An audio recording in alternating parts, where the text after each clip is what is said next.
Ladies and gentlemen, welcome. Just give me a couple minutes and we'll be all set and ready to go. And let everybody else try to file in as well. Thank you all very much for anybody that can attend.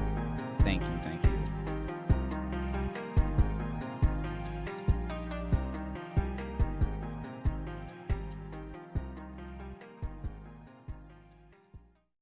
What is going on, you guys? It is your boy Omzy here. We are here with the end of the year stream, the third one that I've done now on this channel. 3 years of doing live streams by the end of the year and just talking about everything, reminiscing about how crazy this year, almost every year it has been, and just seeing the stuff that we have seen along the way and just seeing everything that's happened. Just, you know, the year in review, really. That's what this stream really is. If you guys are new to the channel and you guys like my reactions and like my content, like, subscribe, comment down below on everything that I have to offer, as well as I have a TikTok as well. Make sure to go check out the TikTok and follow me on that as well. But guys, I originally was gonna have this stream kind of almost be like kind of two different things, two parts, if you say, where it was mostly going to be just recapping shows and recapping everything that we have done so far this year, as well as, you know, doing updated tiers for My Hero Academia. Now, I will be still doing the My Hero Academia tiers, but not in this stream. I will be pushing it to another stream because that is a whole nother entity, man. For everything that we're about to talk about eventually when that happens with all the updated tiers and just My Hero Academia in general, My Hero Academia is just so big where I have to leave it for an entirely separate stream, because this stream would have probably went on for 5 to 6 hours if we were doing probably both. So we're just going to leave all that for a later day. More than likely this week or next week I will do the stream, because I am really trying to hurry up on a lot of different things that I'm trying to do before the winter comes, because the winter is next week. JJK is next week. Fire Force is next week. Hell's Paradise. We're doing a lot of stuff. And next year, I know some stuff that I am at least doing next year, but a lot of other things are still kind of up in the air. But we are going to get into everything in this stream. So once again, if you guys are able to join, and if you guys are here with me right now, or if you guys are watching the VOD even as well, thank you guys all very much for checking out the channel and checking out this live stream as well. Because I know even last year as well, I had my very best friend, one of my favorite. If I could probably say, I wouldn't probably say like favorite, just like, to, summarize him, because everybody's my favorite, everything. But Crunchyroll voice actor Dakota Farnsworth, I had him for the stream last year. It was so great to just get Coda back on the channel, talk what, like him talk about what he's been doing with Crunchyroll and, his new life now in Texas and everything. And just even still with me going to see him a couple months ago for the Chainsaw Man movie, which we're going to get into that eventually, trust me. But seeing him again and just overall that, it was just great. It's really great to, constantly see him from time to time and just, kind of almost go there probably once a year. I want to make that, honestly, kind of a little bit of like a tradition. But yeah, no, Chainsaw Man. Oh, there's a lot of news about Chainsaw Man. We're going to get into that as well. So guys, let's just jump right the hell into it, man. 2025 has been a year of ups. Definitely some downs, man. I am just going to say this right off the bat, because I know maybe some of you are probably going to be wondering, oh, why isn't this show, like, in here? Why are you not talking about this show? Because it's a very good reason why I'm not talking about this show. And it's one of the reasons why, for the very first time ever, I had to drop a show. And I am saying One Punch Man Season 3, I am not going to talk about that at all in this stream. If you guys somehow, some way don't know, just freaking One Punch Man Season 3 has been one of the worst animes of all time. This season was beyond awful in so many ways, man. In so many ways, this freaking season, they just butchered it. They butchered it so much. The studio, the committee, like they butchered it so much. And trust me, I'm not going long, because if you guys want to know all my thoughts, there's a titled video called I'm Done.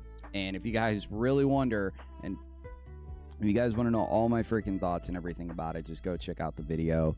Yeah, One Punch Man Season 3 was absolutely awful. And what's crazy is that it's actually getting a second core, which is very shocking, because honestly, like this season, I hope after this second core, it is done. Like, please put this show out of its misery, or if it maybe goes to another studio. I don't really know. Bandai Namco is just literally just tanking this show and just really just, you know, doing it all for like revenue and just everything. It's just awful for what they have done with this show. And not even only Bandai Namco, man, but JC Staff, you're the ones putting the filters in the freaking show, man, putting it all in the episodes and just the god-awful animation. I get if, you know, you weren't given much of a budget, but like the fact of the matter is this stuff was awful. And it was the very first time I ever had to drop a show. It was awful. And it really was hard, at least for the first couple episodes, to try to still think like, oh, try to still give the show a chance. But once that one certain episode happened, it was over and done with. But yeah, I am not talking about One Punch Man Season 3 at all, because it is not, you know, it's not even necessary to even talk about it. Why would you talk about this show? The only other people that honestly are probably, you know, talking about this show are the ones probably shitting on this show and are making money off of it. And you guys probably know who you guys are. But the fact of the matter is, One Punch Man Season 3, it was one of my favorite, you know, most anticipated shows, hopefully coming into the year. Then I found out JC Staff was still doing it, and there was some speculation. There just was barely anything coming out about it. Barely any trailers, PVs, anything. There was nothing coming out about it. And then once that first episode hits, it was over and done with. It was over and done with, and it was just so sad to now see what it's become. So no matter what, One Punch Man Season 3, it's one of the worst anime seasons of all time. Literally, I think it was probably worse maybe than Blue Lock. It's worse than a lot of other shows. But man, it's very, very sad to see what has happened with that anime. But speaking of other animes, we have had one hell of a ride with so many different animes this year. A lot of ones that were coming back for their sequels, and some that were ending for the very final time. Until they get another episode in May. Until they get another episode / OVA in May of next year. But we'll get to that eventually. Guys, let's jump right the hell into it, man. Let's just get it started, man. Oh, man. Beginning of the year, if you guys do remember, I was doing at least, I believe, 2 shows at the time. Obviously, you guys know and remember this show. And I do have some kind of things that I've already said before, but some things I will reiterate as well. So at least the very first one, it is going to be Solo Leveling Season 2. Now, did I think that this was a solid season and better than the first? Absolutely. Absolutely, in terms of action, animation, and just Ginu's progression in general. Of course, I feel like Season 2 was literally an entire step above Season 1. Not saying that Season 1 was bad at all, but really Season 2 had a lot that Ginu just kept progressing. Like, just kept progressing. And even for the shocking fact that, once again, if you guys are new, I will be getting into spoilers about all these shows and what has happened this year. Because I'm just saying that as at least right now. If somebody's wondering if somebody accidentally gets spoiled, I will be saying spoilers. So obviously, I mean, that picture right there is a very, very big spoiler as well, because it ended up being one of the best anime fights of the year with Ginu and Beru. My God, that was such an incredible fight. A lot of really, really beautiful color contrast with the blue and the red. Really, the studio did an amazing job animating that fight and just made it look almost movie worthy. I really, really loved that fight. And even just kind of the arc wasn't anything crazy, honestly, especially with characters, and we'll get to characters, but for how Beru's like presentation was, it was really, really good. This dude immediately, once he was stepping onto the scene, you could tell everybody was fearing for their life. They were nervous as hell. They literally had the close-up shots on almost every single character that was in that cave, and they just knew that they either weren't going to make it out alive or they were just going to get badly injured. I'm really, really shocked that a lot of main characters probably didn't die in that moment, and it was only really the one specific dude that ended up dying. And man, the way he went out, let's just say Beru was hungry. Let's just say that. But no, at least for Season 2, I thought it was a very solid season. Action, and a lot of people could say like, oh, this anime is carried by animation and just all that stuff, and really doesn't offer that much in terms of, you know, story and just like, you know, world building and the certain other side characters and building any of that. I can definitely agree with the character part, the side characters, because realistically, they don't do anything at all. They do not build up any other side characters other than the main character of Genu. It is a Genu-based character study. This dude, they are just focusing on him. He is just growing and progressing faster than I ever could have anticipated. Mind you, I don't know how long this story is and how long it's going to go on for, but the fact of the matter is, man, this dude is, I mean, he started out as a monarch. He literally started out as a monarch in this season, and just the presentation, like, even with him in the beginning, was just insane. You could literally look back at the first episode of the season, of the first season, and really think, like, this is not the same character. Because it is not. It is not the same character. You look at both of these characters in the very first episodes of both of the seasons, they are not the same character. So no matter what, Genu is just going to keep progressing. I know that that's what this show is based on. And just, I mean, I think it's solid, but at least, like, as an anime, I think it is very solid. I don't think that it is overrated, I'd say, at least for the people that are, I would say, glazing this anime. That's kind of where the problem comes into, because really people are saying, like, oh, it's one of the best animes of the year and da-da-da-da-da. It's one of the best looking animes of the year, but it is definitely not one of the best animes of the year by far. But, like, if they could try to hopefully, and I know I'm just saying this just as, you know, just as a wit, like, maybe they could start doing some stuff with other side characters and everything, like Chahayan. Like, I know obviously Chahayan's probably maybe the second best character in the show, but they've rarely done anything with her yet. We've seen her go off a couple times, but actually, like, even with Baek too, even Baek and everybody else, where they don't give them any characterization. They only show them on what they can do, at least visually, with, you know, just how they are and their ranks and why they're high ranks and everything. They at least just show that, but they also show us that, like, oh, basically exposition and just reasoning, oh, why we should probably care about them. Like, oh, this person, his name is Baek, he's one of the top freaking leaders and all that stuff. They just say that. They show that, but they don't give us anything about the actual character of Baek. The only time that they ever probably did that is when he was sitting down with his buddy before, sadly, he died in the freaking restaurant. So we don't really get anything with any of these other characters, just with them being, you know, people. Just having them, you know, like, probably have flaws, struggles, like, emotions, like, literally, I mean, I wouldn't say emotions, but just, like, having normal day issues, because I feel like that's just not what they want to show in this show and show in this story. And I think no matter what, it's just ultimately they're just going to focus on Genu. And even for the fact that he was able to bring his mom back very, very early on. The shonen protagonist's goal was already completed, like, not even halfway through the second season. So that was kind of surprising. I don't know where it's going to go. More than likely, I probably think that it's maybe not going to last long, and that was my initial prediction all the way back then in the beginning of the year, being like, okay, this seems a little too good to be true, and I really don't know what else is going to happen, but I could probably think that she is not going to last. But who honestly knows? The fact of the matter is, Solo Leveling Season 2, I think it was definitely solid. Season 3 has not been confirmed yet. I think at least at the time, all the way in the beginning of the year, they said that the studio wanted to focus on other things as well. They wanted to probably focus on other shows, or they at least just think that they're, you know, probably just there's no need for a Season 3, at least right now.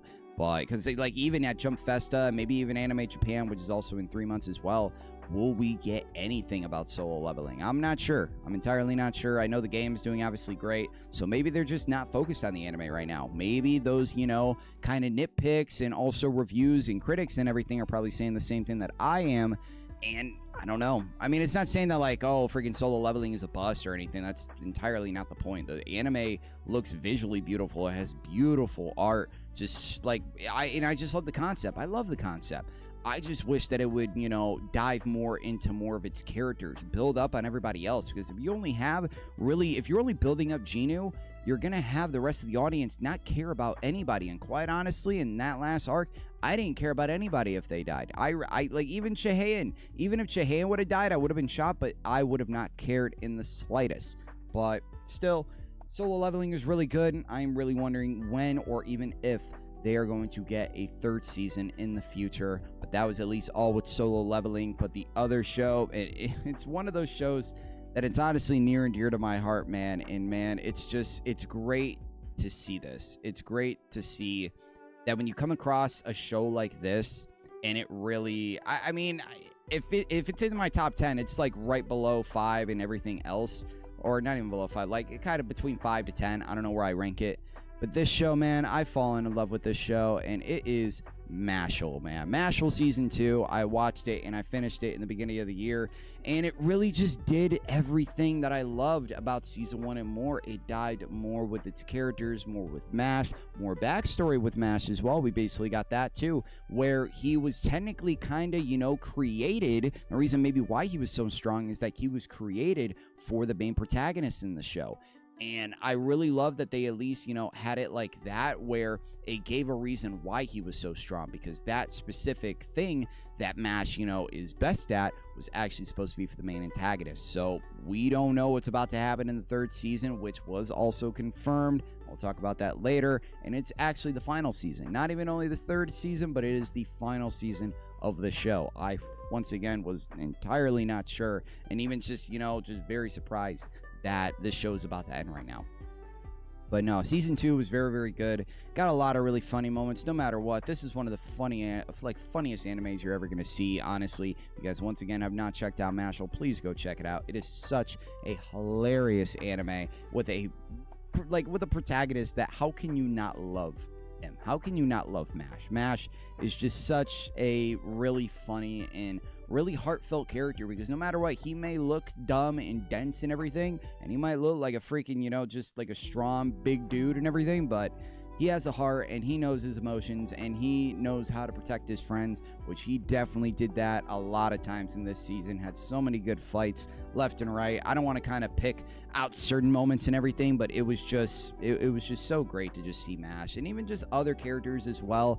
They dived into more, at least with certain other characters, but I still want them to continue on doing that, because still, no matter what, it was mostly still focused on Mash, but they were also, you know, doing other characters as well, such as him, where they were just really, like, especially for the games and everything, they were really setting up really, you know, pivotal side characters where they were going to try to go up against Mash and give him a challenge. And they definitely did that, but ultimately Mash was able to defeat them. And now going into the 3rd season, still kind of can't remember. I think if I remember, Mash at least finally earned the respect of the whole school. That is how the 2nd season ended, and I really love that, because it's like the recognition where, at least within the school, he is perceived, but you know, obviously within the town, that's going to take some time and just, you know, take a lot of effort.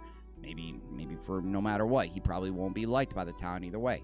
But at least for what he has done for the school and everything, everybody really, really respects him, and they admire him and all of that. So Mash is in a very, very good position. I really am excited to see what else in Season 3 they are going to do with this character. With all the fights that have happened right now, yes, Mash has definitely been put onto the ropes a lot of times, almost in every single fight. But no matter what, it's just like you could look at each character, and maybe even the main antagonist, and be like, is there a possible chance that Mash will just body him? Will Mash just easily be able to defeat him? Or no matter what, like, whatever that main antagonist does to Mash, is it going to be enough? Is it going to be enough, or is it just not going to do basically anything to him? And hopefully, at least, they didn't confirm a date. They just said that it was in production. The 3rd season was in production, and it was one of the things I was looking forward to. I'm very, very excited for Season 3. I really am. Like, Mashal's, like, one of my favorite shows. I really, really love Mashal. And hopefully, let alone, because I was, like, still skeptical, would I continue it for the channel? Since it's having its final season, why the hell not? I might as well just do it on the channel and end this show on here. And I just love to look back at all the other videos of Mash, or the other videos of Mashal, because, like, they're honestly some of my favorite reactions on this channel, because of how funny this show is and how much I've, like, fallen in love with this show. This show is amazing. It's one of my favorite shows coming out of last year as well, and I just cannot wait to see what the hell they're going to do with it. I'm very excited. And speaking of another show that I feel like, you know, I do have some stuff to at least say about it, and it is going to get, I would say not a lot of eyes, but I would probably say at least some eyes, considering that the main series is finally over, and that is actually coming up next month in the next season. But I will unfortunately not be watching it for the winter. I will be watching it for the spring, and that is, of course, My Hero Academia Vigilante Season 2. Now, at least first, for My Hero Academia Season 2. Actually, no, why am I talking about Season 2? My bad. My Vigilante Season 1. My bad. Sorry, my bad. Season 1 of Vigilantes. I was kind of, thinking way ahead of thinking about Season 2 because I wanted to mention that I will not be doing Season 2 for the winter, and I will be doing it for the spring. Hopefully, if no other announcements come out, we still are looking for other announcements to see when they are going to come out, but I had to push it another season because you have all of this happening in the winter. You have Hell's Paradise, you have Fire Force, you have the Culling Games. You think I was just going to freaking watch Vigilantes and not watch Culling Games? Come on, man.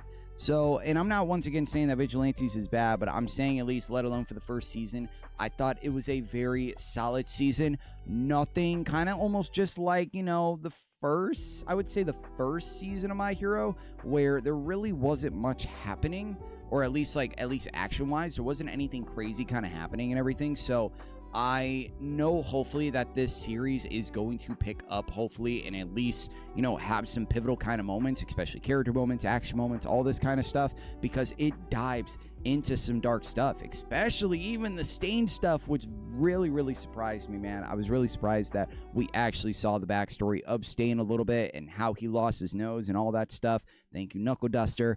But I just love that, at least with the animation. The animation, I think it is really different, number one, obviously. But I think it does a lot of stuff, especially let alone new, where My Hero just probably recently started doing. I feel like they recently started doing kind of like, some of the big onomatopoeia kind of like words and everything in their animations as well. But this show really, dives into that. This show really makes it feel more like a manga, if I were to say. Like, it really makes it feel more manga-esque. And let alone just for, the character of Skycrawler. Just, I feel like I'm really starting to like him. Like, he's not one of my favorite characters in the show, and I don't really think I have, like, an entirely favorite character no matter what. Like, even you see Pop Step and all that. Like, I think the characters are really, really solid. I'm just waiting for that next step in this show. I think I'm just waiting for this show to kind of go into next gear a little bit. Like, obviously, you see Aizawa and everything. Like, you have Aizawa, you have Hawk still in the show, which they have not shown at least him yet in the first. They've shown Endeavor, they've showed Midnight, they've showed a lot of other heroes as well, so they are, like, in this show. But I really wonder, like, let alone at least for the second season, we are probably going to be getting a little bit more of Shirakumo, at least, because I think that they are going to touch more upon Shirakumo, I believe, and it's going to obviously dive more in with, Mike and Eraser and all that, so I really kind of love that. They're going to give kind of more context and maybe probably some questions that maybe other people probably had. But no, Vigilantes is a solid show. I want them to do more, and I'm waiting for the story to kind of pick up or hit its next gear. It's not saying that the show is bad either way, but I just really am wondering if that show is going to be able to hit kind of the same way the original My Hero did. Like, the OG My Hero, I don't really know, because they're kind of two completely different stories and two completely different time periods and stuff. Yes, All For One is still running stuff. All For One is still a very, very big part in this show and in this timeline. I just wonder if, let alone if we're going to see All For One. I really doubt that. I honestly really doubt that. I think he's still more than likely, in hiding and all that. I think he's still in hiding. But other than that, Vigilantes, please at least let me know also in the comments what you guys think of Vigilantes as well. Especially for the fact that, this channel is entirely My Hero Academia almost. And still, there's, like, a lot of people that are still, maybe kind of holding on to this show, thinking that, like, oh, they're still able to, get that same feeling that they got from My Hero Academia with Vigilantes. But there are some other people as well, because there's always two halves. And the other half really believes that Vigilantes is just boring. A lot of people think Vigilantes is just like a boring show, and the story is just not, it is not worthy to carry enough to be like an actual anime. So, and they think that, honestly, this is a cash grab by, Studio Bones. But I don't really kind of think that, at least let alone right now, and I'm not just going to go out kind of say that and everything. Mind you, I have not read the manga. I'm not a manga reader, so I'm kind of going in completely, completely like blind and everything, at least with what they are going to show and what the future, shows or the future seasons are going to bring. And once again, I don't know how long the show is going to be. It could be 3-4 seasons. I have no idea.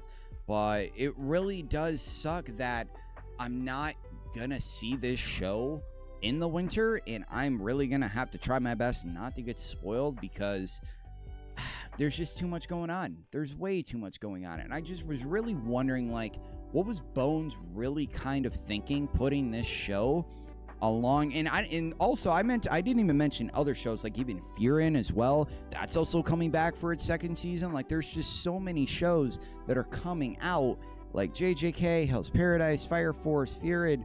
I think even Oshinoko as well. Oshinoko is another one. Like, there's so many shows that are coming out, and Vigilantes, I feel like, is barely going to get any eyes. And I feel like just that's a risk with almost every season. Like, you could kind of look like towards even the spring season as well. Like, just mentioning, oh, you got Classroom of the Elite season 4. And I don't really kind of know what else. Just off the top of my head, I don't know at least what else, unless they are going to announce something eventually, but I don't really think so.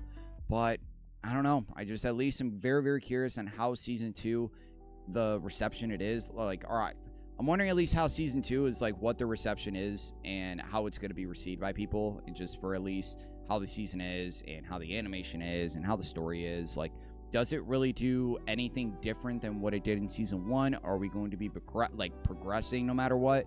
Like, what is just going to happen? And I will eventually find that out right after it airs. Like, right after all the episodes come out, I'm going to be binging this show, hopefully. And all I'm hoping for is that the reception is good. If the reception is not good, that is going to be a very interesting conversation, honestly. If they really say that, oh, this season is a complete waste of time and nothing really happens and everything, I don't know. We're going to talk about that at a later date. But, yep, those are my thoughts, at least about Vigilantes. I think it is a solid show. I think it's a good show. I'm just waiting for it to hit that second gear, and I'm very curious on what is going to happen in the second season. But speaking of a season that I feel like definitely did better than its first, and really had honestly, probably my favorite arc in the show, because yes, there was hella action, but you had a hell of a character, and I'm saying, like, definitely one of my top 5 characters in the show, being Tsubakino. He had one incredible showing in the latest season of Windbreaker, man. Windbreaker season 2.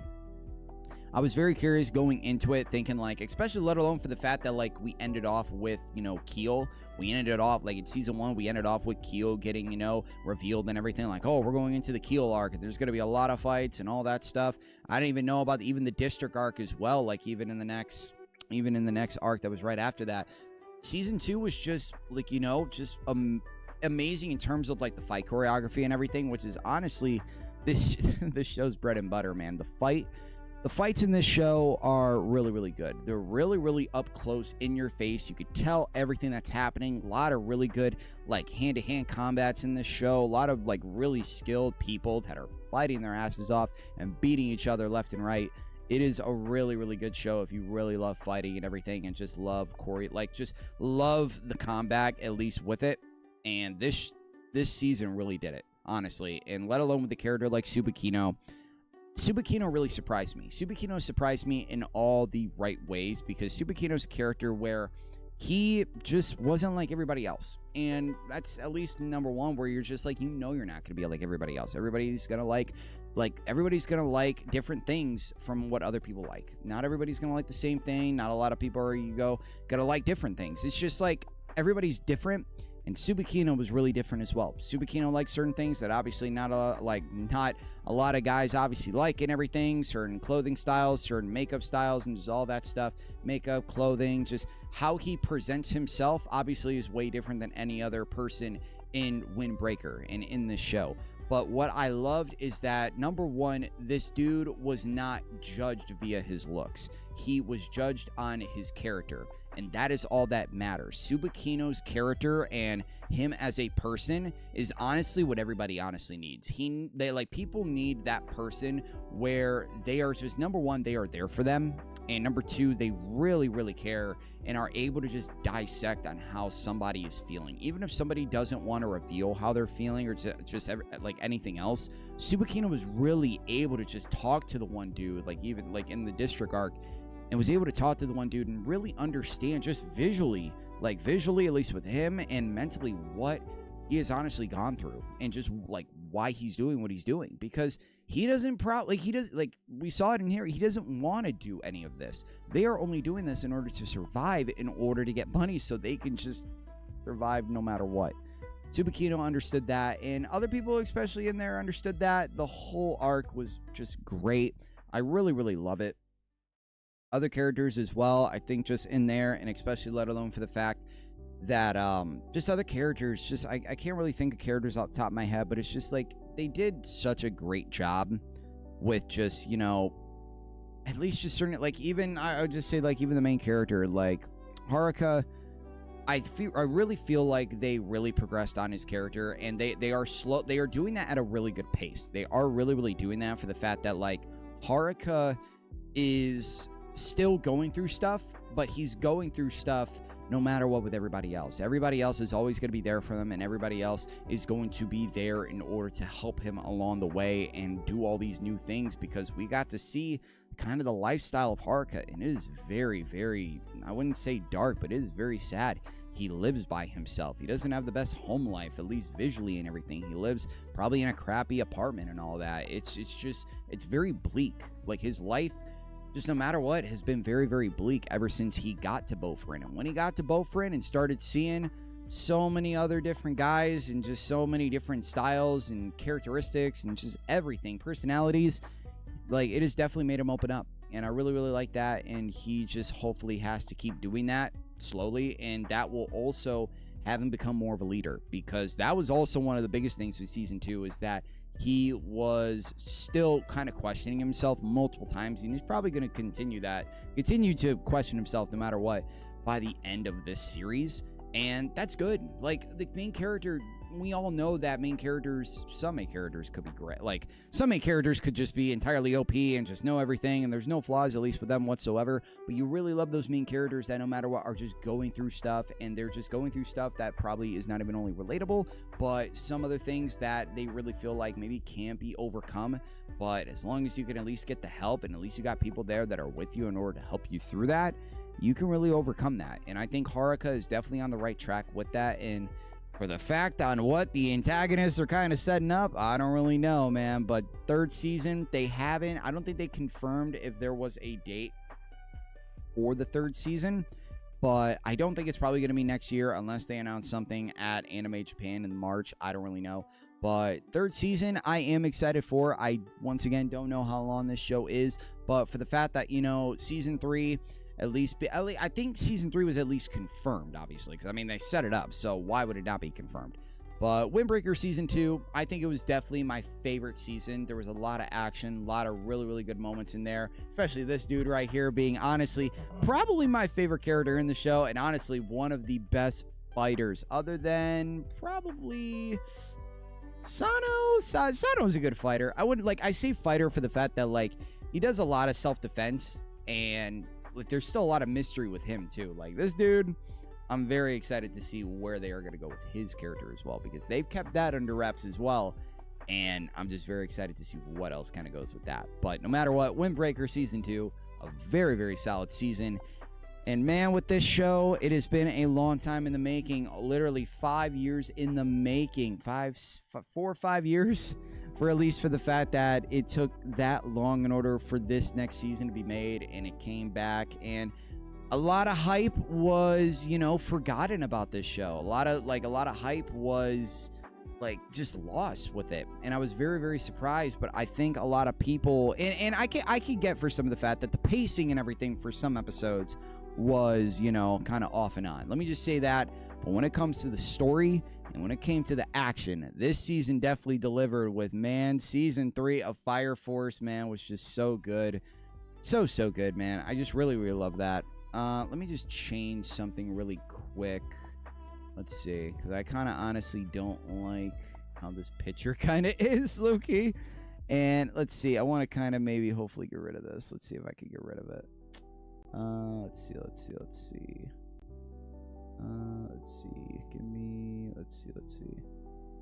I'm just going to have this at least be right here really quick so I could change this. Because honestly, I thought this was kind of different, but I guess not. So let's see.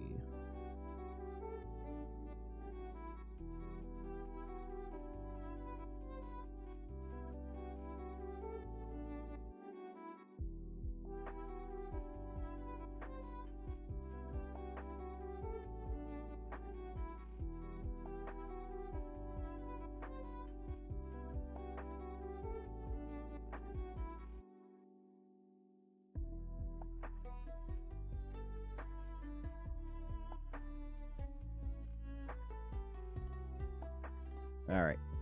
Yep. I think I got it back. All right. Yeah, we're just going to keep these two images at least. I didn't like how that other image at least was. But, yeah. Fire Force Season 3. Man. I will at least just say for the beginning, like at least for the first couple episodes, that there were pacing issues. Some episodes, especially I would even say the Arthur episode, there was just some pacing issues and just a lot of really confusing parts where you just really kind of look back and you're just like, wait, like really that kind of happened? But I don't know. I don't know, like even just still thinking about it, I'm just like, huh, what really kind of happened? Because like, yes, I really do feel like his parents left him and they left, like, and they, not even only that, they had kids. They were living in other places. It's just like they really, really abandoned it. And just no matter what I get for the character of Arthur, and he is the most dense person you're ever going to see, but it was really, really sad. And I feel like it was just a thing where it's just like, how could you not kind of touch more on that? But they left it kind of in the background. So we're like, you know what? Whatever. But yeah, I mean, I love, at least for the first season, or the first season, for the first episode and how they set it up. They captured Obi and all that stuff. And it was just like, oh, damn. They got to go after Obi. They got to try to capture, or they got to try to rescue Obi and go against the Clad, who also has Burns. Burns turned on his own freaking company and joined up with the freaking White Clad, which was one, I would say, a prediction, but still one of the most shocking things that in this show that we've seen. And my God, just having Burns on your side, good luck. Like, honestly, good luck. Thankfully, at least they had Joker and they had Shinra. I wish Benny would have came in like way earlier in the show and at least helped, like, or at least earlier in the season and helped them, but that just wasn't the case. But I think for let alone the animation, some people probably don't talk about it a lot. The animation was very good. Very, very good. They did a very good job with this animation in this season. And my God, I think the Burns and Shinra fight, I think at the time I was saying it, but I think I'm still saying it now. I think Burns versus Shinra was better than Sho versus Shinra in season 1. And just for the scenes that we saw and just in general, let alone the outcome, I think that it was better. Mind you, I haven't seen Sho and Shinra probably since, like, honestly, last year. Not even last year. Earlier in the season. Earlier, like, this year. When I rewatched it. But I still think that it kind of takes it just by a little bit. Now, I know that part 2 will definitely probably have better animation and better fights and everything that are probably going to overtop that. But that just remains to be seen as the ending. If you're about to show this next shot right here, the ending was something that obviously nobody was expecting. Any manga reader, with that shot being right there and just everything that was kind of going on and just trying to process everything that was going on, it really had a lot of people not even only confused, but really kind of looking back being like, wait, was this what I just saw? Is everything that we're seeing just like a parallel of our world? Like, they are seeing real humans, real human beings. They're seeing all of that. They're seeing actual Japan in there. And it was so, like, everybody was so taken back, and I was so taken back, and just how, like, quiet everything was. The music was very, very low, and the images were so eerie as hell. Some of the most eerie images I've seen in a show, and some of the most eerie images that, that Fire Force has ever done. Fire Force is definitely an eerie show when it comes to certain shots, because obviously, it's made by the same creator that does Soul Eater as well, and Soul Eater is definitely a creepy show. But man, that ending, and that even the time skip at the end where the doppelganger, and doppelgangers were one of the biggest things, at least in this season and everything, especially with what happened to Burns. The doppelganger, in the time that Shinra, when he went so far into the past with Inca and everything, like, he was in a coma. He was in a coma for months. I think it was like 3-4 months, if I believe. I could be wrong. But the doppelganger throughout that time, literally, and he was handcuffed. He was handcuffed on the bed because the doppelganger took over his body. He took over his body, and then Shinra, he was on the phone with somebody, and I can't remember who it was. Probably it was Obi or the lieutenant or something. I don't really know. But they were literally like, yo, what did you just do?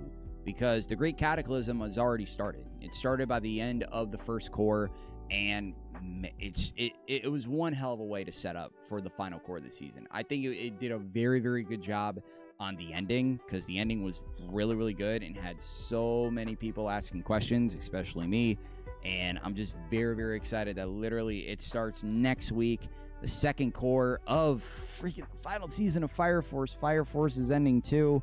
I'm about to have, like, literally these shows, My Hero Academia and Fire Force, were the very first couple animes that I've ever gotten into. And it's so crazy that literally, like, it's about to end. Fire Force is about to end as well. We obviously know My Hero is going to get their next OVA. And, you know, they probably might announce a movie. I don't really know. We're just going to have to wait and see. I do have a prediction on that, which I feel like I've explained before. But no, I think Fire Force Season 3 definitely, I mean, had some pacing issues. And at least certain things, at least with the first, I would say, half of the core. But when the story and everything started, even especially with Arthur, man, Arthur had a really, really good showing, and it's just making me more and more excited for his eventual rematch with Dragon next year as well, or just even next week. I'm very excited for that as well. There's just a lot of things to really get excited with Fire Force, and I hope that the hype is kind of back for this show, let alone now that it is the very final core of the final season. So I hope that at least the hype comes back. And just, I really hope that they finish it off good. I didn't, like, once again, I don't know the ending at all, even still with the whole fact on, like, how it connects with Soul Eater and everything. Yes, I know it's a prequel to Soul Eater. I get that. But I just really, really want to know what the whole kind of goal is. Is the Kishin going to be a big factor? Because I remember, I think I saw a little bit of the trailer for the second core, and Hamea was looking like the Kishin or something. I don't really know. They're like that third eye stuff. She was really having me get like visuals of the Kishin, like in my head, thinking like, I haven't seen this character in a minute, but when I saw that, I automatically thought Kishin. So I don't know where they are going to like combine these kind of together, or just make it all make sense, and how it does eventually go into the Soul Eater like story and everything. I just really don't know, but I'm glad that next week eventually starts that final core, and I will be eventually just finding out the truth and finding out the reason on how it all connects together. But oh man, let's see. Even the next, like, as well, we made it through the winter, we made it through the spring with all of that. Next, we hit up the summer. The summer definitely had some, I would say, solid shows as well, and they will both be getting their sequels coming up, especially this show. With this show, and I don't really care what anybody says, if you have not watched this show, or don't think that, like, if you haven't watched this show, get on this show, but if you don't think that this show is one of the biggest animes out there right now, you are straight tripping. This show is one of the biggest animes out there right now. This show has taken over the anime industry and has taken over literally everywhere. Every con you see these cosplays literally everywhere, and it is like TikTok, Twitter. This show is everywhere. It has been such a trend for the last year, and that is the second season of Dandadan. When it came out in the summer this past year, there was a lot of hype around this season, just a lot of hype in general for what Dandadan brought to the table last year, because I was one of those people going into the very first season of Dandadan last October of last year, being like, this is going to be one of the biggest shows of the year and one of the biggest animes for, you know, the next couple of years. This show is going to take over, and I'm very, very glad that I was, you know, there watching it weekly at the time, because Dandadan was just such a show to just really get invested in. It's not like, just for the fact that, like, it has a very simple premise, like, let alone where it balances simple and craziness so well together, because it's a love story. It's a love story between Okarun and Momo, both of them just, like, you know, closely growing, like, or just slowly coming together and just, you know, growing close with one another, and just having those feelings and everything be mutual and all that stuff, especially for what we saw in the second season, just amp that up. But, you know, in this, you know, love story, we just got to have some aliens and monsters and ghosts and all this crazy shit, man. We just have to have the most craziest stuff that's happened in this show around this whole love story. And that's where this show shines, man. This show, and I've said this multiple times, this show, oh my God, this show shines with its wackiness. It is so wacky of a show. This show does the most wackiest things you can possibly imagine. And let alone for an episode this year where it was the Beethoven episode, that was one of the craziest episodes I've ever seen. There was so many things where I'm looking at it and I'm just like, what in the world am I looking at and what in the hell is going on? Like, that was literally the number one, and it was one of the best episodes in terms of animation and just in general of that entire season, other than the Rock concert. The Rock concert, I don't care who you are, the Rock concert was one of the best moments of this year, and it was just such a heart of a song and moment. Everybody headbanging and all that. It was just so great. It was fantastic. Gigi obviously getting his powers as well, which we all knew that was coming and everything. And I really, really like his powers and just, you know, once again, the look and just everything that it brought with the character and everything with Evil Eye. I really, really love that. And now that it took a whole season, you know, I kind of expected it. It took a whole season kind of to be like, you know, try to maybe at least have Evil Eye on our side and not entirely have him be a villain, even though, you know, he is kind of like a villain a little bit because he does want to, you know, really hurt everybody else and, you know, humanity and shit for what, you know, they did to him. But no, I really, really love at least what they are doing with Gigi. They actually had, I think, even in an episode or two, or just a lot of times, at least with this season, where there was a lot of tension between Okarun and Gigi. These guys were really kind of starting to, you know, like become friends in the very first part of the season. But when Gigi eventually started getting that power and realizing that, like, he hurt Momo, Okarun was pissed. He was really, really pissed, being like, yo, you guys, like, you need to stay away from her. Like, you're constantly putting her in danger. She's constantly getting hurt because you cannot control your power. And, you know, not even only control, but this was Gigi's choice. Gigi made the decision to not get rid of Evil Eye because in the moment back at the Rock concert and everything, like, Granny Seiko was almost about to get rid of him. She was almost about to get rid of Evil Eye once Gigi stopped her. So Gigi will, no matter what, live with that.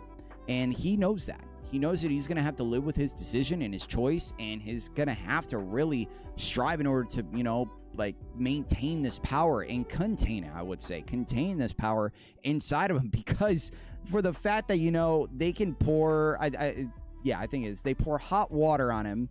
They can pour hot water, or even hot water even gets on him, will change automatically into Evil Eye, and cold water will make him change back. I think that was a very, very funny kind of way. Not even only funny, but I think a very interesting way on how he's able to transform. It does make it tough. It does make it very, very tough because of a character like Gigi. You really need to start watching yourself. And even the other characters, they were watching literally, you know, every single thing that they were doing, trying to make sure that they didn't mess up too. But no, season 2, especially for how it ended with the whole kaiju stuff. The whole kaiju stuff and everything, and just like the end with the alien being inside of a kaiju costume, I would say, or even like a monster Godzilla-like costume. She ended up showing up and she ended up kissing Okarun. And I think I even said at the time, like, oh, this is probably maybe like a Starfire type of trait where, you know, she probably might have to kiss, you know, whoever in order to learn the language of Earth and like all that. So it was just like a funny way that ended. And, you know, like season 3, when it eventually comes out, where I'm sad that it's not coming out this year. I really, really am. I'm really sad that it's not coming out this year because I was so excited to get back with Dan, get back with the show, because this is one of my favorite shows as well. We won't be seeing it until next year. And I really wonder probably why that is the case, or maybe just in general, the studios maybe doing other stuff as well. Or maybe it's, you know, an arc, maybe the next coming up arc is something that they really want to take priority in, and then maybe they just don't have the time, at least this year. So they really want to invest all that time in animation and everything in order to do it for next year, which I'm not complaining at all. I'm not, trust me. I know how kind of this stuff goes. But no, I think that season 2 of Dan definitely at least advanced more of the story and at least more of the characters. Obviously, the world is just infinite. I feel like with Dan, you can constantly keep introducing stuff in here and it will just feel fresh. That's what this show feels. That's what this show feels like. It feels so fresh, so unique that no other show, if you look at this show and look at any other show, like, it's completely different. It's completely different, and Dan is one of the shows that really stands out the most, and that is their biggest trait, is standing out. And that's one of the reasons why it's one of the biggest animes out there right now. So Dan season 3 confirmed for next year. Cannot wait. But season 2 was really, really good this year, and I cannot wait to see what more they are going to do next. And another thing for season 2, and let alone for the fact that, like, man, I really have to adjust my headset really quick. It was like pushing on the top of my hat, so I really had to adjust that really quick. But the next thing I will talk about, which is another season that it was coming back for its sequel and everything, and I thought that it definitely did more, because season 1 definitely had a lot that it was, pushing out there, at least with, where we are at with the characters, the antagonist as well, his plan, all that stuff, at a very good, ground. Like, it laid the groundwork for this show. And what the second season did, some exposition, but a lot of really, really good moments, especially in the beginning. And that was definitely because of Kaiju number 8, season 2. Season 2 definitely had a lot of really good moments in the beginning, because it needed to have that big kind of moment where, like, Kaiju number 9 took over the general, oh my god, Shinamaya. God, I butchered the hell out of that.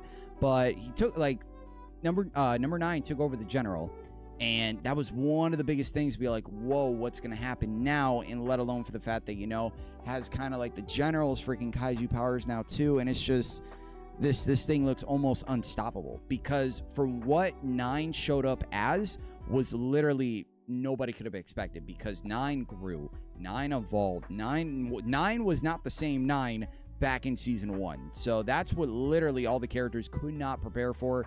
And I do believe some characters, off kind of like side characters and characters that we don't care about, kind of did die, but nobody else really died. Like one of the main characters, they didn't die in here. But for the fact that characters were introduced, whole company was introduced, man. The first district, man.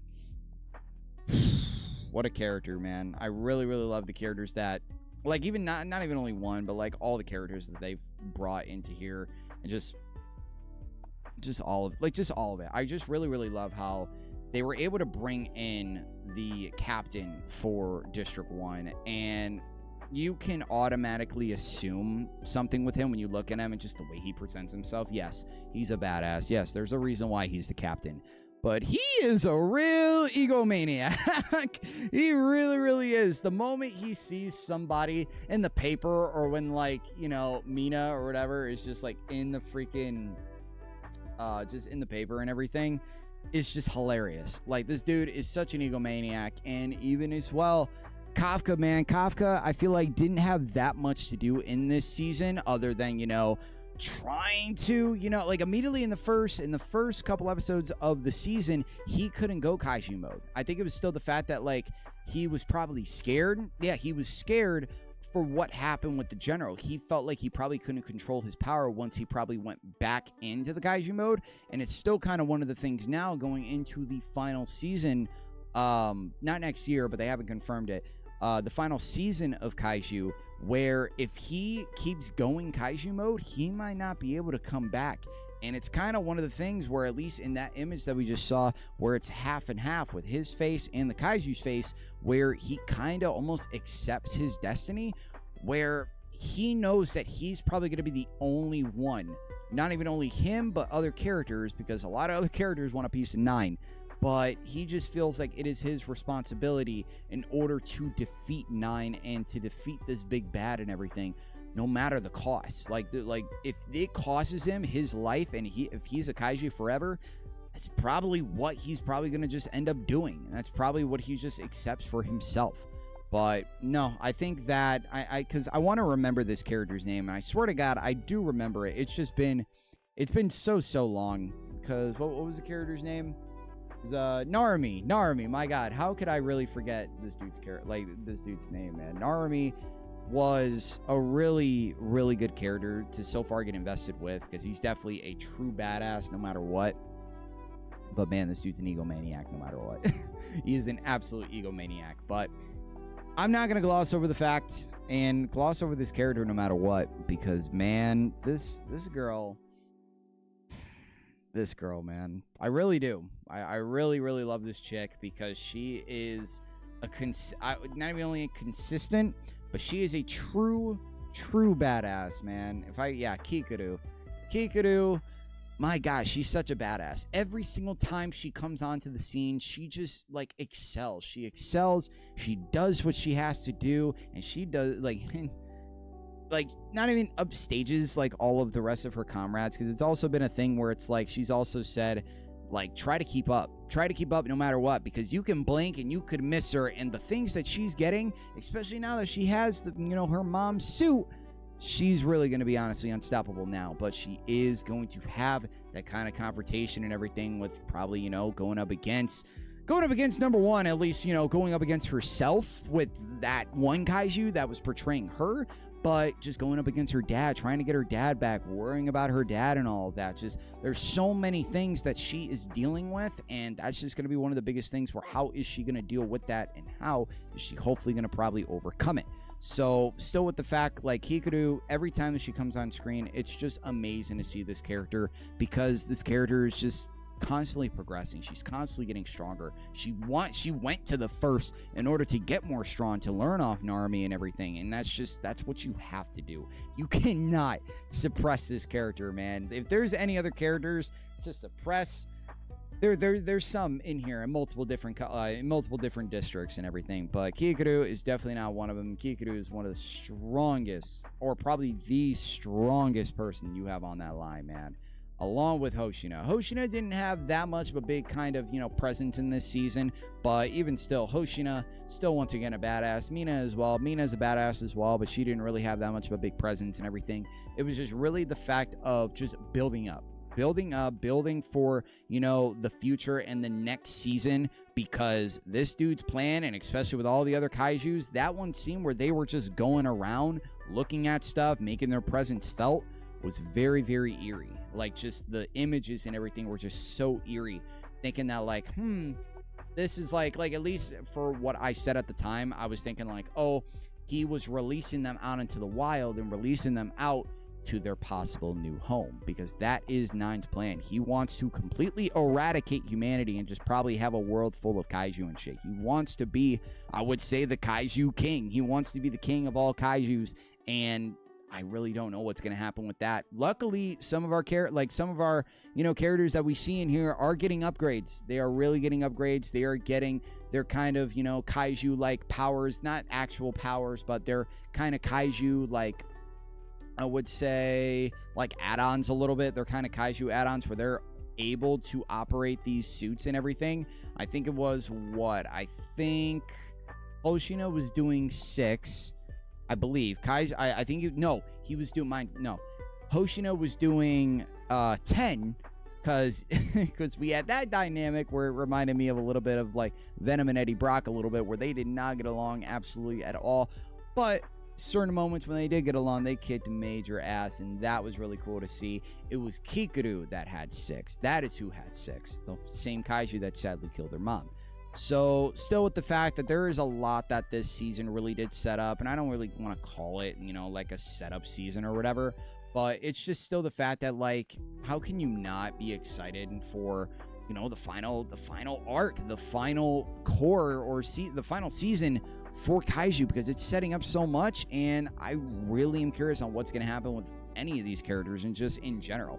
So no matter what, season 2 was great. I think that season 2 definitely offered a lot more than season 1, just in terms of, introducing characters and giving them upgrades and setting the stage for what is going to be a pretty memorable final season.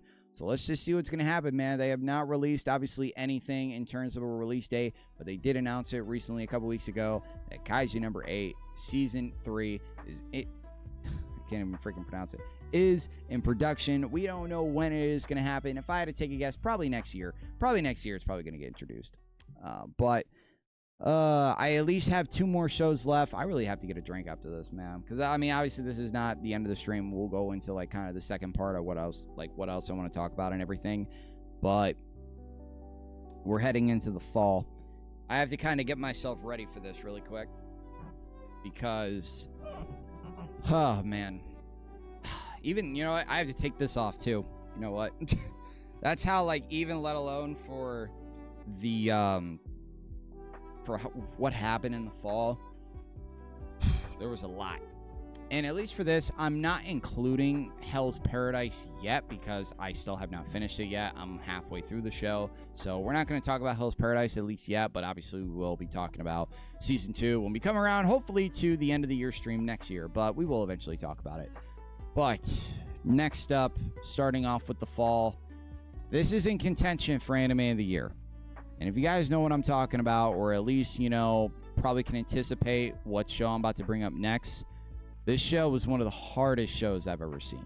Hardest shows being one of the most depressing shows, one of the most saddest shows, one of the most shocking shows I've ever seen in terms of, like, the storytelling, long-term storytelling, like the characters, just the, like, I wouldn't say real, like, it was pretty realistic, but other things in here is just like, man, I don't think there's any way parents would do this to their kids.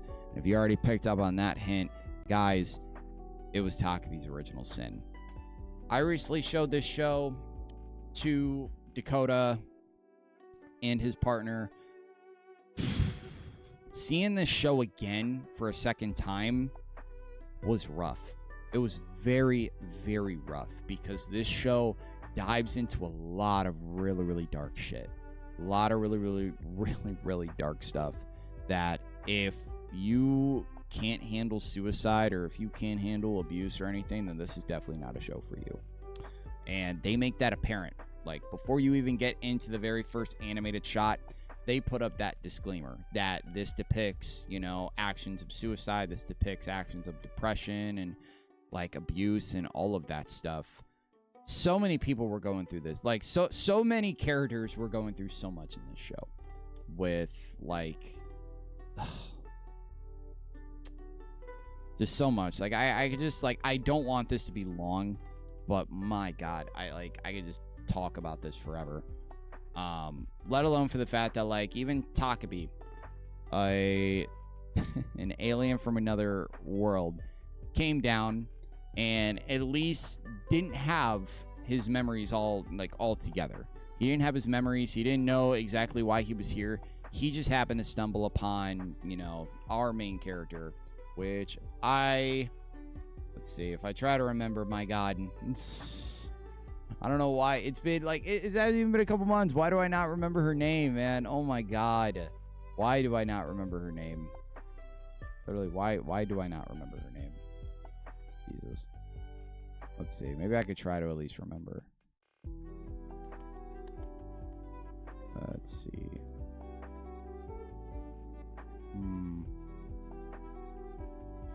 I know I remember her name. I know it's just been, like, even though I just watched it a couple months ago, I don't know why I just can't remember it. Let's see.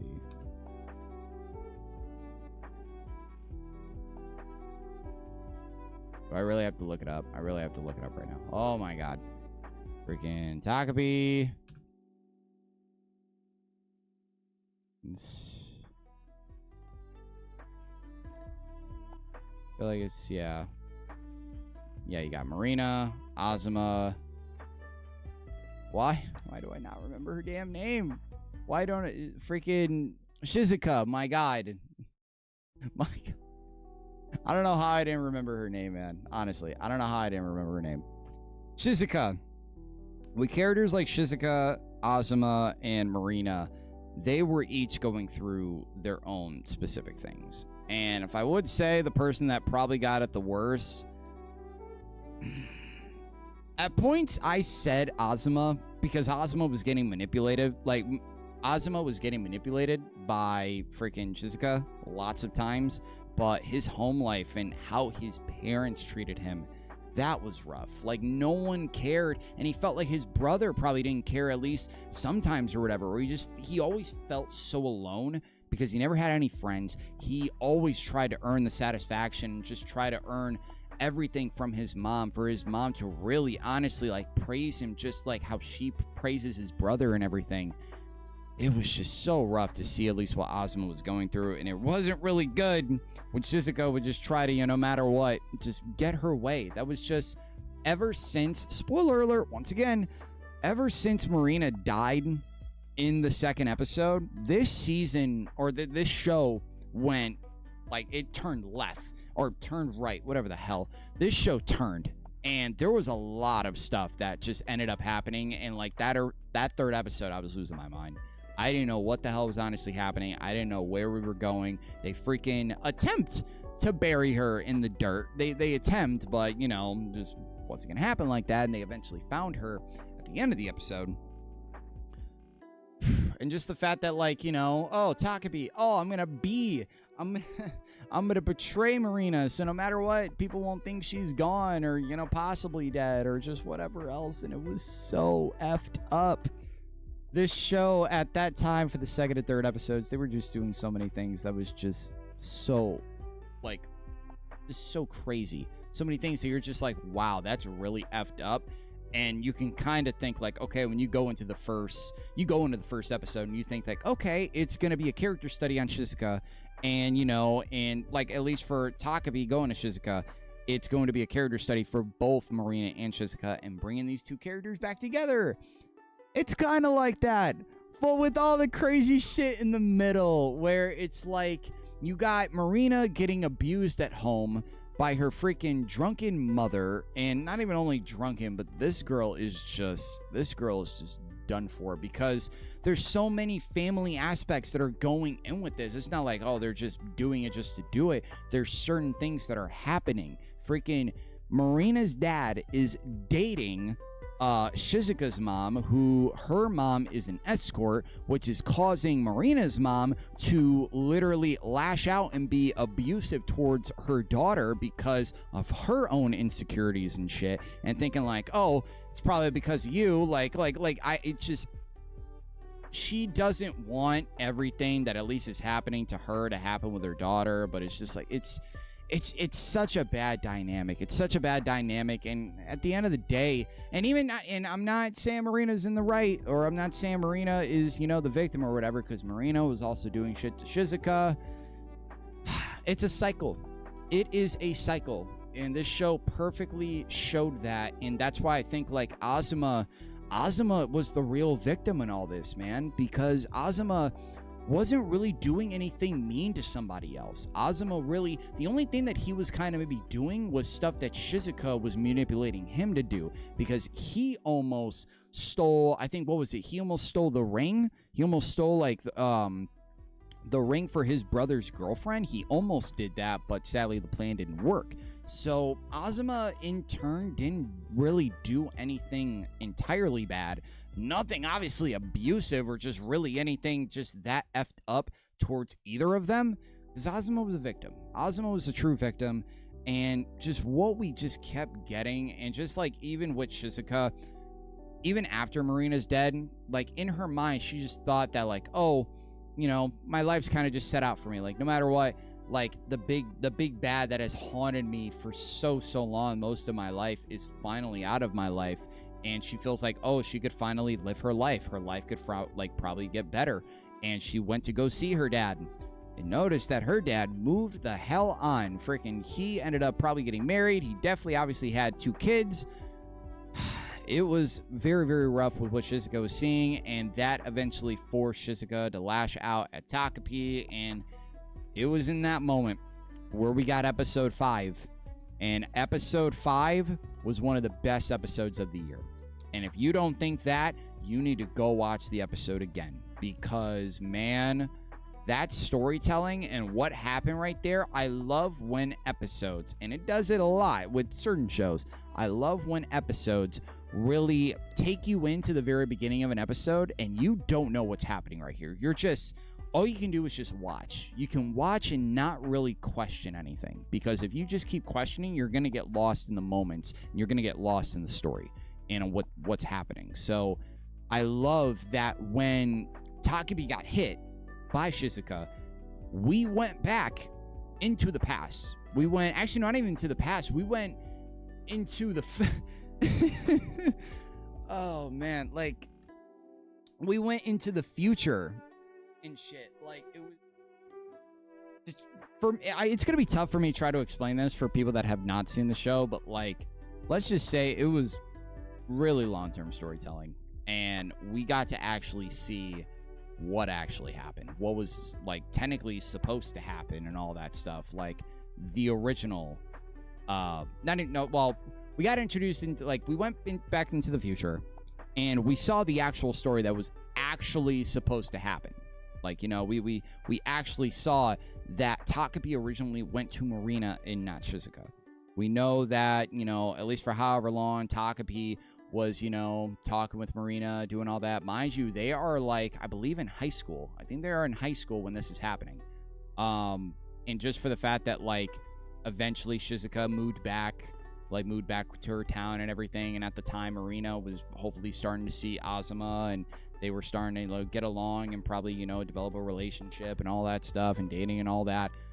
It was all good until Shizuka came back. And yeah, it was downhill from there, because Azuma just had that fixation with Shizuka where he just looked for that one person that could just, like, look at him. Just not even say anything, just look at him and have that feel of being needed. That is what Azuma was constantly looking for in this entire show, and probably in his entire life. And with what happened with Marina and her mom was crazy. Once again, I'm getting into spoilers. Freaking, like, her mom dying and Marina technically killing her mom accidentally, because a lot of people were saying, like, oh, what happened to her? Did Marina's mom, like, kill herself or whatever? No, like, Marina's mom was probably about to kill Marina, and Marina acts like, not accidentally, but she had no choice. Like, she killed her mom. And then eventually Takabe came over and was like, I know exactly how to end all of this and to prevent all of this. I'm going to go back into the past and I'm going to kill Shizuka. And that was when everybody's mouths dropped. They had no idea what was happening. And let alone even me, I was just so taken back. So Takabe went back to his world in order to, you know, eventually do the whole time travel thing. And then, yeah, Marina did kill herself in the moment as well. And at least for the fact that, like, Takabe went eventually back into the past, he defied his own mom and everything. His mom didn't understand what the hell was honestly going on and what certain stuff that he was saying and doing and all that. He didn't understand, but he was banished by his world. He was banished. His memories and everything were gone, and he was there. And I love the certain scenes where it's like, man, he was there. He had the memories, because he's like, I gotta find Marina, all that stuff, just to, like, prevent all of that. And eventually those memories started fading. They kept glitching out, that you also saw in the show as well. And he didn't remember. And the very first episode is where we ended up. So it's one of the best episodes of the year, just for the fact of the storytelling in general. It did such a great job at telling that story in that episode. And even in the end, like, Takabe sacrificing himself, a lot of really intense scenes between Takabe and Shizuka eventually at the end of the series, where, I mean, all of that aggression and all of that just emotion, basically what, you know, a lot of people have wanted to see with this character since, like, the beginning of the show. Really how she is feeling. What are the thoughts? What are the feelings that are going through Shizuka and how she is feeling and everything?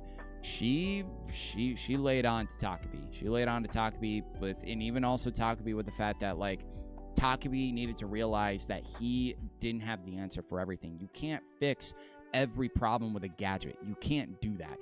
It's not that simple to fix certain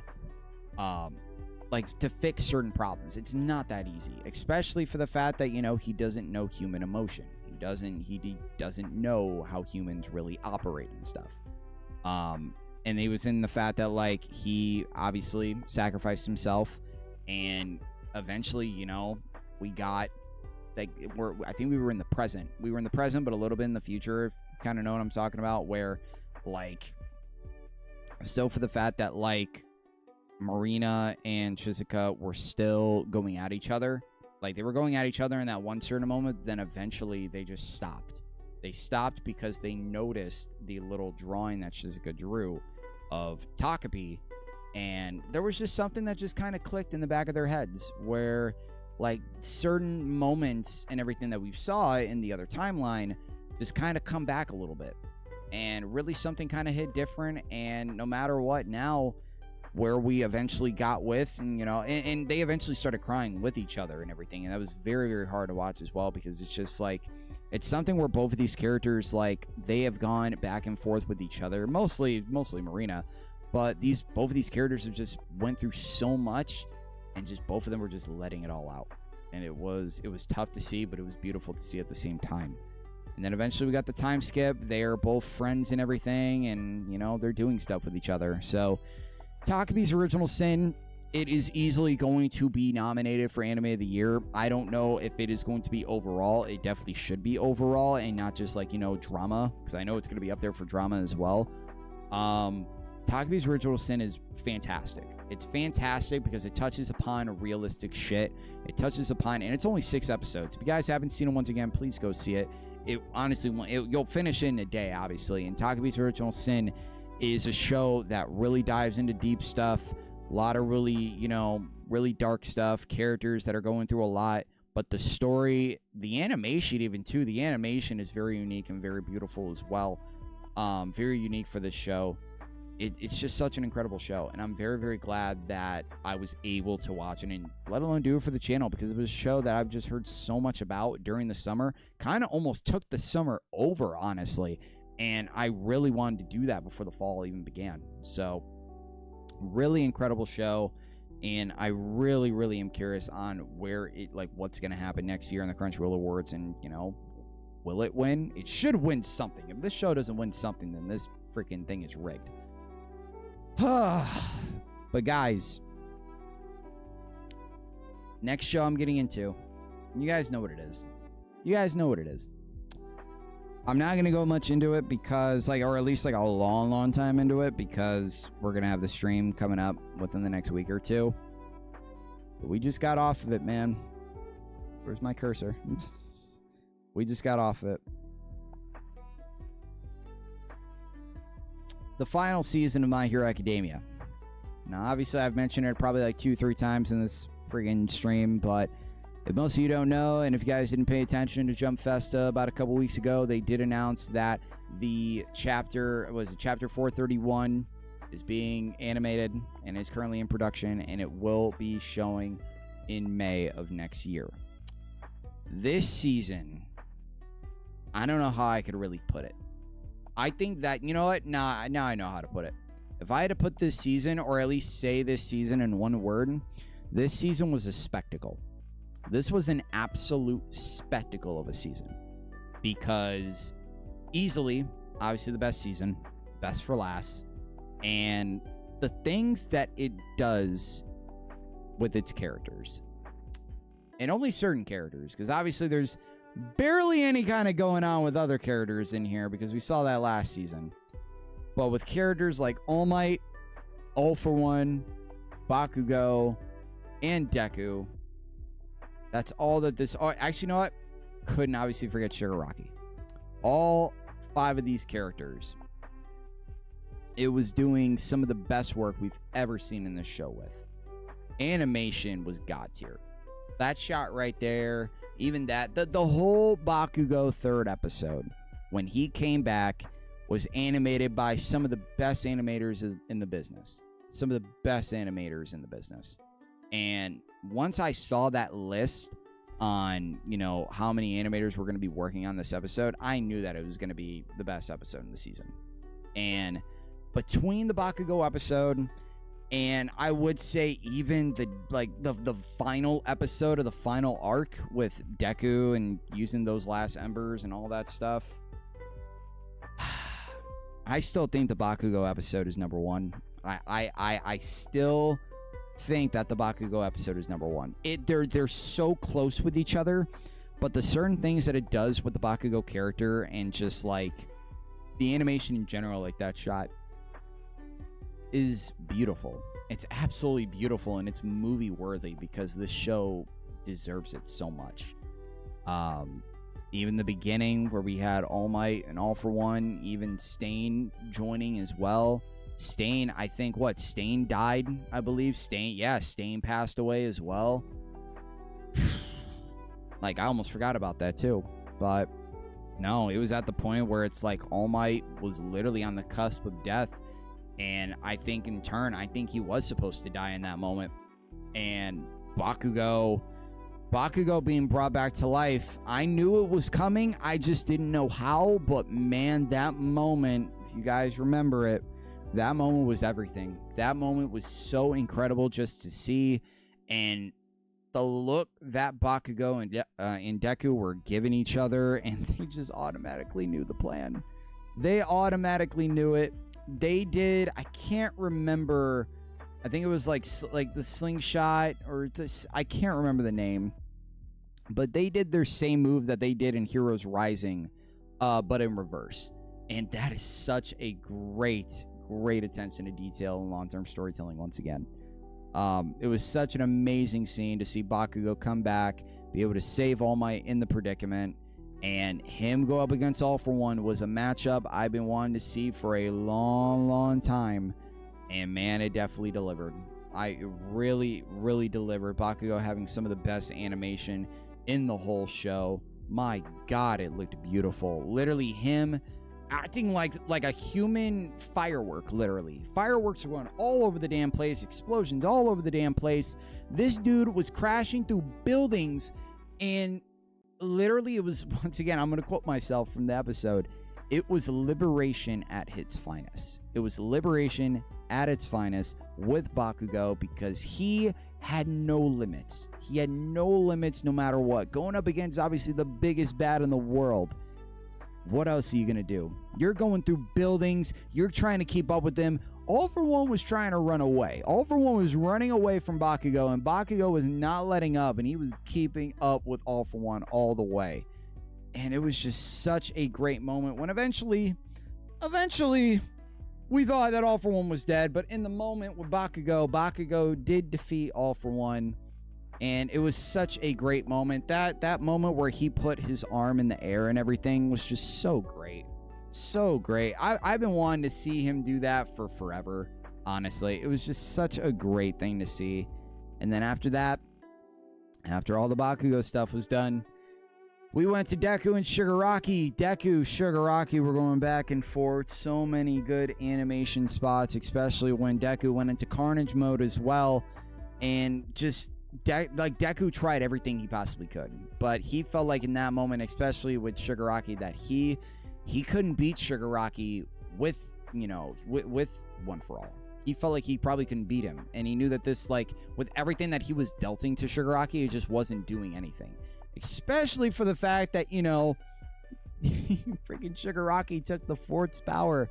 Shigaraki eventually got Danger Sense, and that made Deku's situation really tough. It made it really tough for the fact that, like, he could tell he could tell every little spot that Deku was going to do, every little, like, action that Deku was going to do. He automatically was going to know it because he had Danger Sense and he stole it.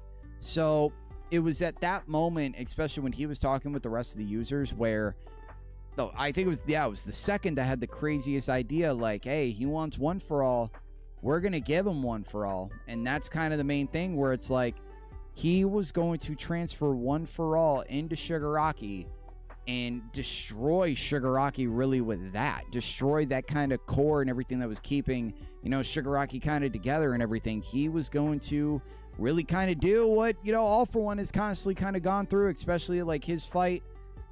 Oh, God. It's just, it was so good. So good in so many ways. And then, man, when we went back in time, like, not back in time, but when they started going through the memories with Tenko and all that, that was next level. Because Deku was seeing all the stuff with Tenko for the very first time. He was seeing the backstory of Shigaraki, what Tenko went through back, like, through there. And not even only him, but Nana saw that as well. Nana saw that too, and that really sucked. That really sucked seeing her, like, it sucked seeing her son hit her, like, grandson. I can't even fucking talk right now. Oh my God. Like, it was so tough for her just seeing that. and she was just so appalled by it. But eventually she was able to overcome her weakness, and just that, and even for the fact that, like, we got certain changes with the animation where Deku went into younger Deku, like with Tenko, and it was like, how can you get more peak than that? How can you get more peak than that?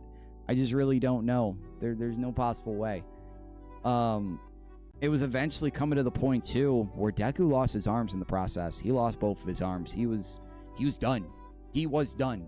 And friggin' Shigaraki, not even only Shigaraki anymore, because All For One took over. All For One finally got what he wanted, and let alone got, One For All. But he, oh my god, I can't even have my freaking headsets down. All For One took over Shigaraki's body, which is something that he's been wanting to do for God knows how long. It's basically been his whole plan for freaking years and everything. And Shigaraki died. Shigaraki passed away, and I still, in the moment, I was just like, man, they actually killed Shigaraki, because it was one of the things where I'm like, will they, won't they? Like, what is going to happen with Shigaraki? I thought that he was just probably going to pretty much still stay alive and be put in Tartarus. That's what I thought. But that was really kind of it, I guess. But no, it was a very, very crazy situation where Deku has no arms. All For One's right in front. All For One looked crazy as hell in Shigaraki's form. But even honestly, I even said it. He looked like Okurun as well. But the end game moment that some people probably didn't expect, but others maybe could have. The end game moment where Eraser, Mike, everybody in their mamas started coming out through portals, and it was so great. It was so great for all of them to be there in the moment to help Midoriya go up against All For One for the very last time. And eventually, Shoto showed up, Ito showed up, and obviously Bakugo showed up. They all showed up to do one more, like to deal one more final blow to All For One and to kill him once and for all. That whole moment, and I'm going to say this right now, and I almost cried. I almost teared up. The moment where Deku's mom started running, that was amazing. That was a really, really beautiful scene, because that just shows how much we've like that's just how much we've come. Like, seriously, like seeing there's even like thoughts of like even the first episode, and there's just like seeing his mom do the exact same thing that he did all like a year and a half ago. It was so beautiful. It was so beautiful. And like his mom yelling out right before Deku's about to deliver the blow. It was peak. It was absolutely peak, no matter what. And that's why, honestly, My Hero Academia deserves Anime of the Year. And I'm not saying that just for the fact that, like, oh, me being a gigantic My Hero fan, and My Hero's my first anime and everything. The numbers speak for itself. My Hero Academia every single episode of the final season had a 9 or higher. That has never happened before in My Hero, obviously. But for that to kind of have, that same kind of thing, especially just like Takabe's episodes had a 9 or higher, man. Like, that's why, like, Takabe and My Hero, they're up there. They are really, really up there. And I'm very curious on when we get to the Crunchyroll Awards and when the nominees will be announced. I'm curious on the nominees. I really, really am. But it was beautiful. It was absolutely beautiful. That whole moment, Deku in the sky, his arms up. Incredible. Absolutely incredible. And that was the final episode of that final arc. This long-ass arc that we've been seeing since the last season. And even let alone for the manga readers. The manga readers are probably like, man, it's finally over, because this thing has been going for however long as well. But in the later episodes, we saw, like, the repercussions and everything, and like just everything else that was happening, like everything else after the arc and everything, like almost the epilogue a little bit. Just seeing certain things get patched up, seeing certain characters where they're currently at right now with, like with Dabi and Endeavor and the rest of the Todoroki family, where they're at right now. Some stuff was able to be repaired and some stuff definitely wasn't. And that's realistic. Like, honestly, it's not all kumbaya and everything with the Todoroki family. There are going to be things that are, you know, like they can't mend together anymore. They can't fix. Like, it's what was it, Tatsuo? Like, Tatsuo was like, this is going to be the last time you guys are going to see me. Or, like, at least, like, the last time, at least, I'm going to see it. Like, his dad's going to see him. And, like, that was even hard to hear. Like, he's going to get married, and my wife is not going to meet any of you. Or, like, at least meet you, Dad, or whatever the hell. It was rough. It was very, very rough. But, I mean, this is a family that has went through so much and has had some of the craziest stuff happen in My Hero. And it has been, like, revolving around this family, and finally seeing the end of it, all of this for the end, is just a very, very, I don't know, content feeling.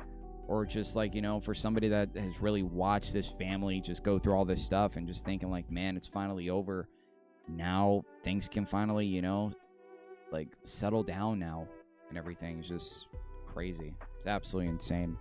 We've got stuff, obviously, with Class 1A, and, like, you know, they're second years now, and then eventually third years. We see time just pass by. Obviously, you got the new one. Like, they're not 1A anymore, but, you know, they're 2A. But, like, the original Class 1A, they just grow and everything constantly. We got the first years coming in, which is just wild to even see that our characters are second years now, and just, you know, they're senpais, technically. And just seeing all of that, man. Like, even the stuff with Spinner, just knowing that, like, he just doesn't want the lead to kind of be forgotten, and he eventually ends up publishing a book about the League of Villains and all that stuff, and about Shigaraki and all that. And then eventually, in the end episode, not entirely the end episode, but at least the episode that we got, it was a time skip. All of them looked so old, man. It was so crazy to see them in their old forms. And it's just crazy. Like, Todoroki looked so old. Bakugo looked old. Deku kind of remained the same, at least a little bit. I mean, Deku grew. Let's just say that. Everybody else looked old, too. Uraraka, like, just everybody. Seeing everybody, like, old is wild. Like, seeing Eri, Koda, all of them. Like, it was just wild as hell. And now just however we're gonna get, like, or whatever's gonna happen in this next episode in chapter 431. I actually did just get the volume. Like, I just got the final volume as well. I'm obviously not gonna read it because, like, I want to see what is gonna happen in this final, you know, chapter. I want to see what they're gonna animate for next year, and just at least for the fact that, you know, I'll at least mention this too before I mention what I was originally gonna say. The moment where All Might came at the end, and like All Might came at the end and literally just like gave Deku what he probably always wanted, and it was something that I was honestly anticipating as well. And that was, you know, his own suit, his kind of own, like, you know, techno suit, armored, like Iron Man suit, whatever you want to call it. Like, he gave it to Deku. Deku was so happy, and now Deku can finally be, you know, after 8 long years, be a hero again. And I know that's probably everything that he honestly could have wanted. And the only thing that I am hoping, because I think it's either one or two things, I don't think it's probably going to be the first thing, but hopefully at least the second, that there's going to be 2 times where I do think that hopefully we will still get a movie, or they will announce a movie. I don't think it's going to be at Anime Japan. I don't think so. I think that if, because it's not confirmed, because I think it's My Hero Fest or plus Ultra Fest. No, it is. Yeah, it's just Hero Fest with My Hero. My Hero has its own festival and festivities and all that. That usually goes around in June and July. And I don't know if it is going to happen this year because the series will be over. But if they do announce that, oh, this is happening, there's no way they're not introducing a movie, or at least announcing a movie. They have to announce something that is gonna obviously have to be My Hero. Like, they wouldn't have this event if they choose to have it, if they're not gonna announce a big project. And that is what probably they're going to announce, because everybody is praying and hoping that they do a movie with them as pro heroes. I want to see that as well. So many people want to see that. Like, that would just be such a great, like, calling just to everything we've seen. It also could just tie up loose ends with, you know, some stuff that they just didn't do in the manga as well, because mind you, I don't know what the last chapter is really going to do. They think they could do stuff kind of like how, you know, the last, like, you know, like the Naruto last movie really did, and do like go into like, you know, the romantic stuff, just like how they went in with Naruto and Hinata and all that. They could do that with Uraraka and Deku. I don't really know. They could do honestly anything that they want, just like how they usually do with these movies, but actually make it canon this time, like actual canon. But we'll just have to wait and see. But overall, My Hero, I mean, we're going to talk about it a lot literally in the next stream and everything. Final season was everything I could have hoped for, and I think that every My Hero fan could easily say that as well, where it lived up to the hype, it lived up to the expectations, and literally Bones just really treated it with the respect and the dedication towards the animation, the story, and the characters that it deserves. Like, they really did a incredible job. And right now, Bones is doing, mind you, I'm going to say this right now because I don't know entirely how to say it, because I've seen people say it two different ways, with either Gachiakura or Gachiakura.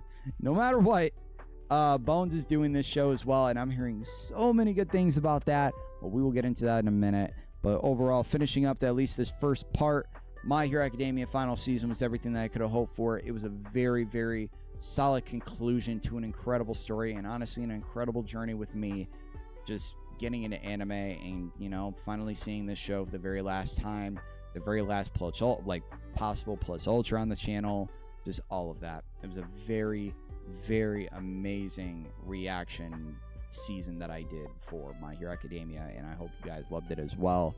Right now, really quick, now that I have gone through literally everything that has happened this year, I am going to take a quick 5-minute break so I can get something to drink and I can kind of recuperate, like regroup, and get into the stuff that I hopefully have in mind for next year and just what else is next, honestly. So I'll stick with you guys and just be right back and within the next 5 minutes.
All right, you guys, I am back, and we can get this off the screen right here.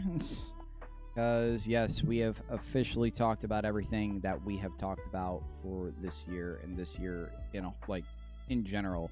A lot of stuff happened this year. And next year, there are some stuff that I do know that I'm going to do, but the other things that I have no idea, like, at least if this is going to happen or not, at least this year or at all. But at least for the stuff that we are going into, no matter what, starting off, I mean, you guys obviously know what's happening within, the next week. And man, I can't wait that this is back, man. I hope that you guys are excited as much as I am. It's time for the culling game, man. Oh my God, man. JJK culling game part 1. This is part 1, like out of 2 of the core that's going to happen, in the winter. I don't know when part 2 will happen. I don't know if it's going to be like, immediate, because I really don't think so. Because just like, they could have done like the Shibuya incident part 1 and then part 2, but they had them, back to back. There wasn't like a break or literally anything else. So I think that, at least my prediction, I think part 1's probably going to maybe happen in the fall. Possibly. I don't really know, because with MAPPA, once again, they really, really need to prioritize their freaking animators, man. I really hope that these animators are hopefully getting at least something, some sort of like, just something to help them, because not even only obviously Hell's Paradise, but even JJK. Like, JJK is going to take a lot out of these animators, and just even also still too, I mean, Chainsaw Man, they were just like, they just announced the season 2 of that. They don't know when the hell that's probably going to come out or whatever, but I really, really do pray for these animators, man. Once again, seriously, these animators do an incredible job with what they do. And, I mean, if you guys happen to see the Chainsaw Man movie, you guys can understand why. But JJK, the Culling Game, Part 1, I mean, the friggin' picture speaks for itself. We're going to see Yuta and Yuji, and I know the stuff kind of came out in theaters as well, because I know Koda told me about it. He said that he was very, very surprised at certain things and how certain things kind of came about in there. But even for the fight, he said that the fight was very, very good. And, I mean, you just can't wait to see everything else. And just let alone with the Culling Game, I know a little bit about it. Do I want to know entirely everything? Not kind of really, because I do think that they're obviously going to explain how the Culling Game kind of works and just like who is all going to be participating. But just for the fact that like these two characters are going to be going up against each other, and like finally we're like, bridging everything together now. Like, we're bridging Zero in with the main story, and finally we're going to be seeing Yuta go up against Yuji in general. That's a fight I've been wanting to see, and I'm very excited to eventually see that. Hopefully starting next week. I don't know when the fight is going to start, or at least when season 3 is going to take place. Is it going to take place immediately right after the last shot of Yuji that we saw? I have no idea. But I know at least I was debating on getting the Blu-ray for season 2 of JJK. I might still, because I want to see those scenes non-dimmed. Like, I am going to binge season 2, obviously. Trust me, I am. But I really hate seeing them kind of dim scenes and everything. Like, it didn't bother me when I first saw the first season, and when I saw them dim scenes and everything, but just seeing them again, and let alone for the remastered fight with Maharaga and Sugana, I want to see that in Blu-ray form. I want to see that in its entirety, in full HD, 4K, whatever the hell I'm able to get my hands on. I just want to see it. So yeah, I mean, I'm hella excited for freaking JJK. I just can't believe that JJK is coming right off of My Hero ending as well. So I feel like a lot of people are like, oh, great, thankfully we have JJK. Now that like My Hero's over and everything, and everybody can still rejoice. Because, man, Season 2, we all remember how incredible Season 2 was. Season 2 and the Shibuya Incident arc on the channel is one of my favorite reactions of all time, and let alone one of my favorite seasons of all time, and my favorite arc of all time, because of the insane things that were happening to that city on Halloween night in that arc. My God, Season 2 was incredible. Season 2 was so incredible for the fact that you did not know what the hell was going to happen next. The certain things that were happening with certain characters. It was just batshit crazy. Batshit crazy. It was the #1 word that I can describe that freaking season and that arc. is batshit crazy, insane, whatever. And now, calling game, we're going into it. I don't really know what's going to kind of happen. I love the poster and everything with Yuta and Yuji. It just looks beautiful and everything. But we're just going to see what's about to happen. I think it starts next Thursday. I'm at least going to try. I'm going to try this like kind of new like scheduling type of process where like I'm going to have the episodes probably out Monday through Wednesday. That's at least probably how I'm maybe going to have it. Yes, it's not going to be out it's not going to be out initially, but it makes it kind of better for me to at least be able to record it in certain type of, certain type of days, and kind of gives me a little flexibility and everything. So no matter what, you guys will obviously still be getting the reactions on time and everything, at least in terms of, within like a couple days and all that. So no matter what, JJK, calling game, can't believe it's here. I'm so excited for season 3. Mappa, I already know you're going to kill it. You've been killing shit. I mean, other than Mappa and other than Ufotable, Mappa has just been killing shit for years, and I'm really excited to see what they honestly do. Go Shizono is also backed as the director as well. He did a lot of really incredible things with the second season, really catapulted to what everybody kind of really sees it as, where it's this juggernaut right now in terms of the certain shots where we got a lot of fisheye shots, a lot of really beautiful animation, certain cuts and everything. Like the Jogo, there were so many beautiful fights with Jogo and Sukuna Maharaga, and honestly, probably the best fight of last season. Probably people don't want to mention or not. Chozo and Yuji, man, that fight was so beautifully done. It was so great. That was Go Shizono's directing at its finest. It was a very, very good fight. But right now, I don't know, I don't know what to expect. I'm not picking up anything with the manga at all. I'm just very, very excited. But going into next week, also, we won't even only have season 3 of JJK, but we will also have season 3 of Fire Force, the second part and the very final part of the final season of Fire Force. We don't know what is about to happen with the freaking time skip that just happened right now, with the couple month time skip. What's going to happen with Shinra and the doppelganger, just everything. Shinra is blonde now. What the hell is going on? I don't really know. I mean, even also the fact too, and something that I also forgot to mention, Sho is back as well. Sho is defying the White Clad, basically. He's sick and tired of the White Clad kind of, treating him a certain way and, holding him down and holding him technically captive and everything. Sho wants to see his brother again, and man, just hopefully see Sho and Shinra again, and Arthur's gonna get his rematch, and what the hell is gonna happen with freaking Homea, man. Season 3, I'm very excited. I'm very excited that it is next week, man. Fire Force, I'm just so ready for it, man. I really, really am. Not even only with that, but obviously, I've mentioned this before, even last year as well, with Hell's Paradise Season 2. But yeah, Hell's Paradise Season 2, man, just around the corner as well.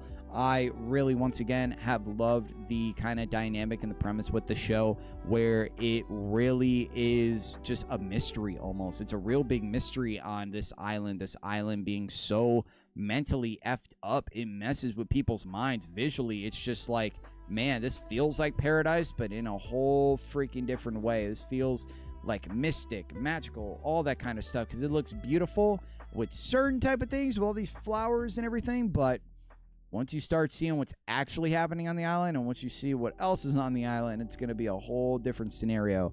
But Gabby Morrow being honestly a really, really invested character, man. I really love at least what he's trying to do. Hopefully try to get the elixir of life in order to see his wife again. Gabby is just a real true badass. Gabby just has a lot in his arsenal, and so far I have not been able to see somebody that has been yet to take him down. But I mean, we'll still eventually get to that point. And even with Saguri as a character, Saguri is definitely coming up right now, because at the time of this recording, I've only probably seen 6 episodes. So I am almost halfway done, or even almost at the halfway point with the first season, and I will get those reactions as soon as possible out this week. But yeah, Saguri's coming in, Saguri's coming along and everything. We also have Yuzuriya as a character. We have the Chobe brothers. You got just a lot of characters in here that, they're all badasses in their own minds and everything, in their own right minds. But just to see, hopefully, what is gonna happen when we get towards the end of the season, more explanation with this island. That is really what I'm kind of looking forward to. That really, because that is the big mystery. That is really what is actually happening on this island, what is happening with this people, what is happening with all of this stuff. And eventually I'm going to figure that out, and I don't know what season 2 is about to bring. I have not seen any trailers or whatever, because obviously I'm still watching the show. But we are just literally a couple weeks away from season 2 hopefully happening, and I am hopefully to get that out, hopefully to finish season 1 right before season 2 freaking begins. But now it's stuff that's already, I would say, one more show that is also confirmed really quick, and man, let's just say this show is another mainstay on this channel as well. And I know it's a show that hopefully some people are looking forward to, because there are a mix of people that think, oh, the anime kind of fell off, oh, it doesn't get better or whatever. I don't really know. But the fact of the matter is, a couple months from now, man, we will have the introduction once again to Classroom of the Elite on this channel. We will be back with season 4. We will be back with season 4 with year 2. I am Koji. I don't know what else this dude's really going to have left in store. I actually also just started introducing Classroom of the Elite to also Kota and Kai as well. And they really, really love it. I want to continue, honestly, with that as well. And hopefully try to maybe finish it up with them, because that would just basically be my binge fest with Classroom of the Elite before the 4th season happens and everything. And that's crazy. 4 seasons, Classroom of the Elite.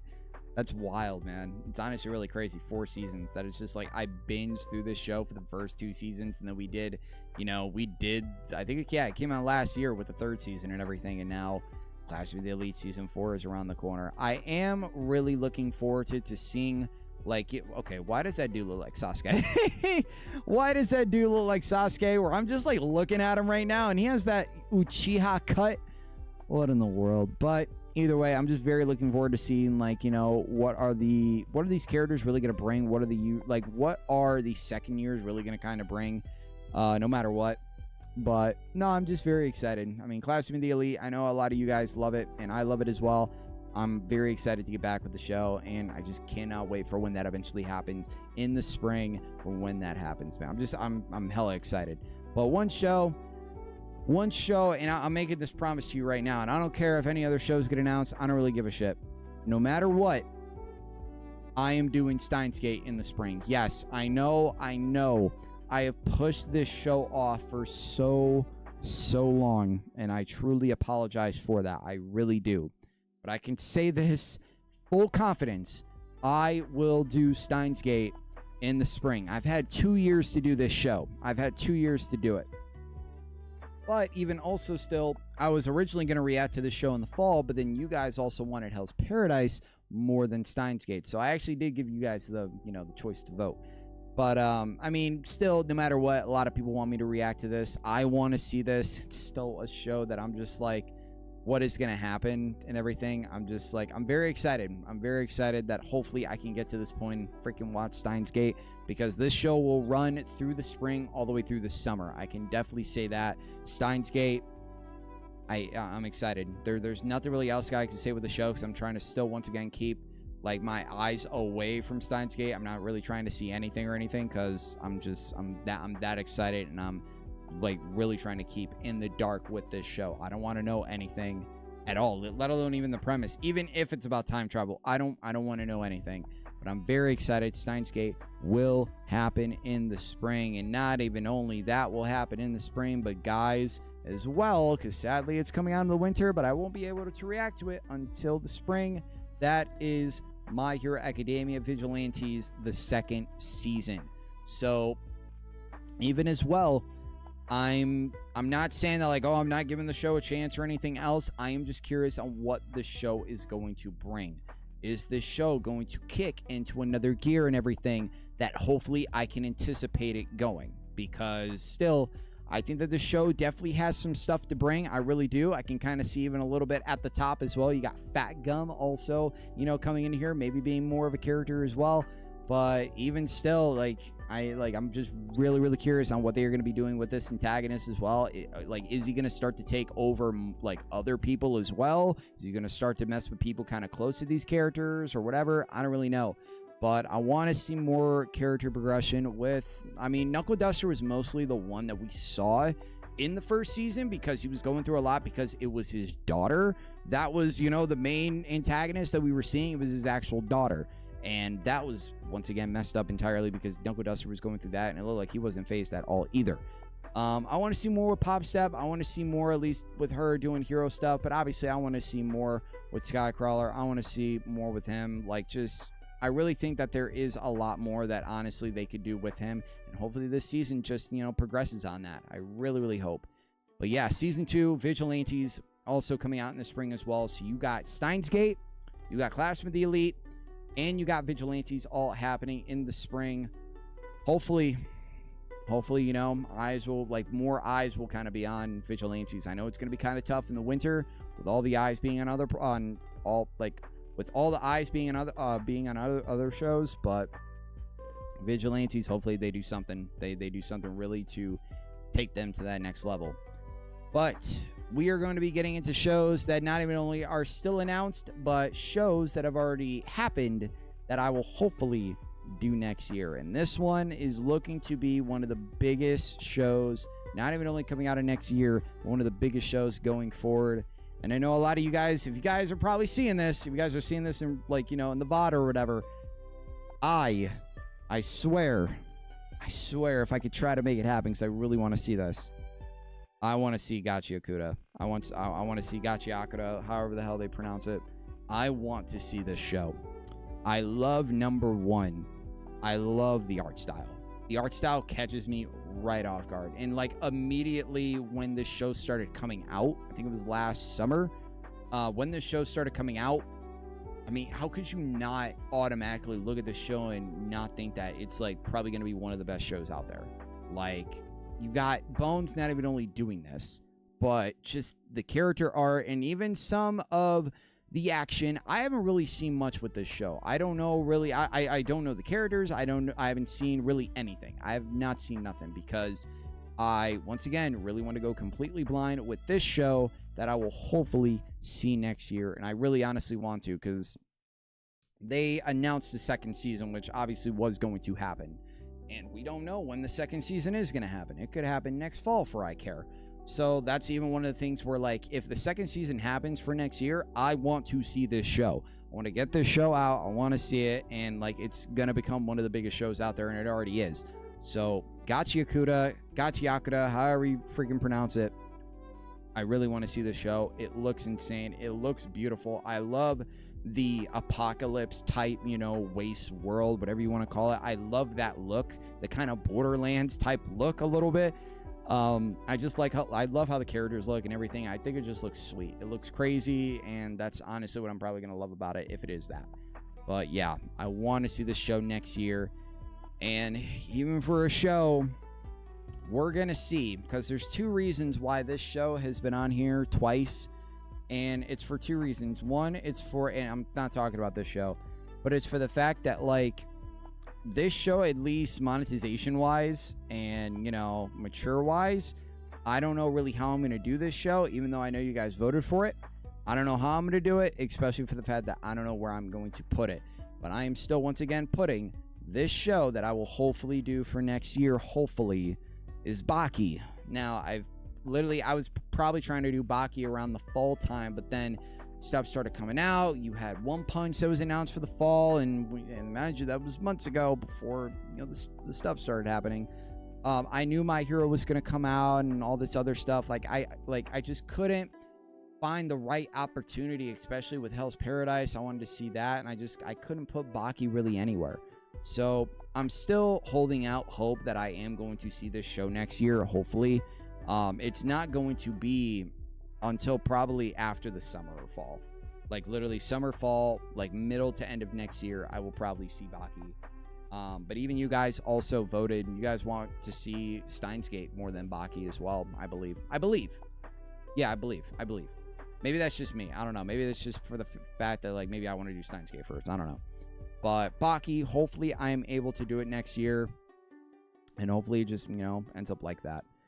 But next up, because I know it was announced and everything, my God, I cannot wait for it.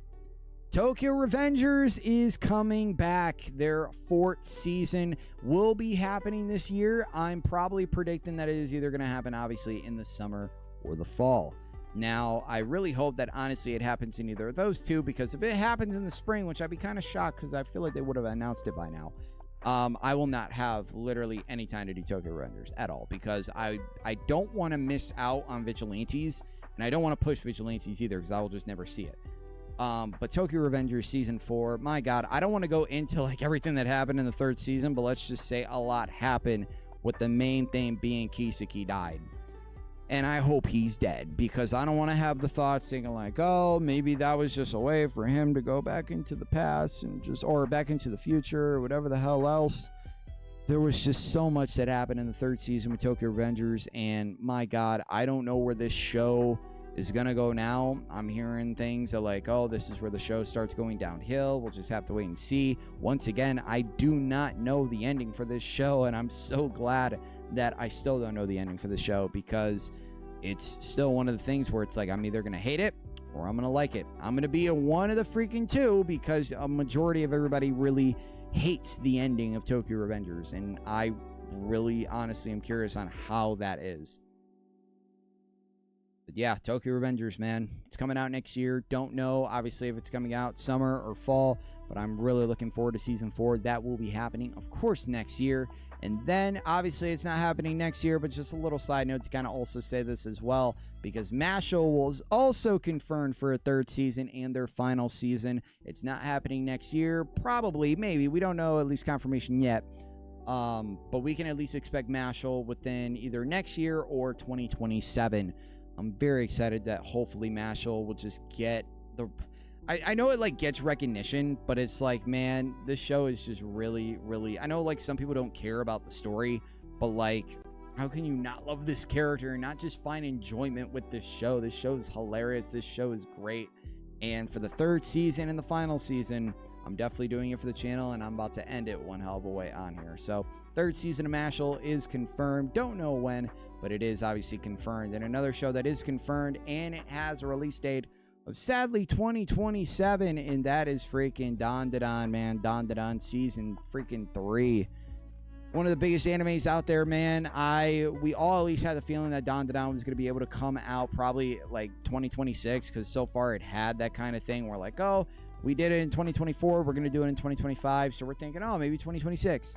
No, they're going to be saving it for 2027. We don't know why. It could probably be something, at least with the studio, probably doing other things, and just, you know, Dandadan kind of being, you know, set on the back burner, at least right now. Or they're probably taking a lot of time to really animate. And I'm not saying, obviously, Dandadan has bad animation. No, Dandadan has incredible animation. Dandadan's one of the best looking animes out there, at least for, like, art style and just what the studio is able to do. Dandadan is absolutely incredible.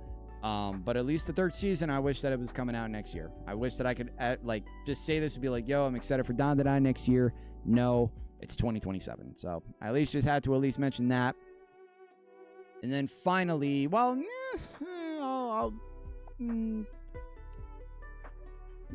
yeah, you know what? I'll probably mention it. But at least before this, obviously, not even only Dandadan will have its 3rd season, but obviously, freaking... Did I not do those? Come on. Where's it at? Where is it at? Come on. Is it there? Is it right there? See, it is there. I don't know why it's not showing up. See, yeah. I'll go into Chainsaw next. Screw it. Chainsaw Man. That wasn't the original one that I wanted to do, but yeah, Chainsaw Man. Freaking Chainsaw Man Season 2 was announced, and that was one of the biggest news that I was waiting for coming out of Jump Festa, because everybody loved, and even including me, and hopefully it honestly wins. It's gonna be kind of close, but I think that it should definitely win movie of the year. Like, anime movie of the year should go to the Reze Arc movie. Like, literally, that movie was visually beautiful, visually telling in so many ways, beautiful god tier animation. My god, they just did an incredible job. This is also coming from the person that still has not seen part 1 of Infinity Castle. And that is also one of the other things that I wanted to mention, where hopefully next year I can freaking see it. Can you guys please release this on digital, please? I don't want to wait till freaking 2027 to like freaking see this movie. I want to see it next year. I want to see it in 2026. It does not make sense for you to freaking digitally release a movie right when the new movie is about to come out. That does not make sense to me. I know that you're trying to at least get, you know, like it's still releasing in China and all that, but you got to freaking release this movie on digital, man. You really have to. I don't know how long I can like go without knowing a spoiler, because I know people die. I just don't know who dies off the top of my head. But no, I want to see it. I want to freaking see it so bad, and I want to get the reaction out to you guys. If I didn't mention that before, I'm doing the reaction for the channel. But speaking of Chainsaw Man Season 2, these characters look like absolutely insane and just, I don't know, very unique. Just like how Chainsaw Man is very unique, and it's probably going to go into one of the biggest things where it's like Denji's going through a lot of shit, man. If you guys haven't seen Reze arc, I'm going to spoil it a little bit. Obviously, he doesn't know that, you know, Reze died and freaking was killed by Makima in the end because Reze was running to the restaurant and was actually going to kind of make up for like kind of a little, not all of her sins, but basically, you know, just try to have that start with Denji, because she realized within herself that she also never was able to live a normal life either, because she was also doing shit for the Soviets. So just no matter what, that whole pool scene, that whole school scene and everything was honestly, I would say, really genuine to Reze and not really part of the plan, so to say. She was actually, for once in her life, actually living for herself, like, you know, having fun, having, you know, an interaction with somebody other than, you know, I would say a comrade, really.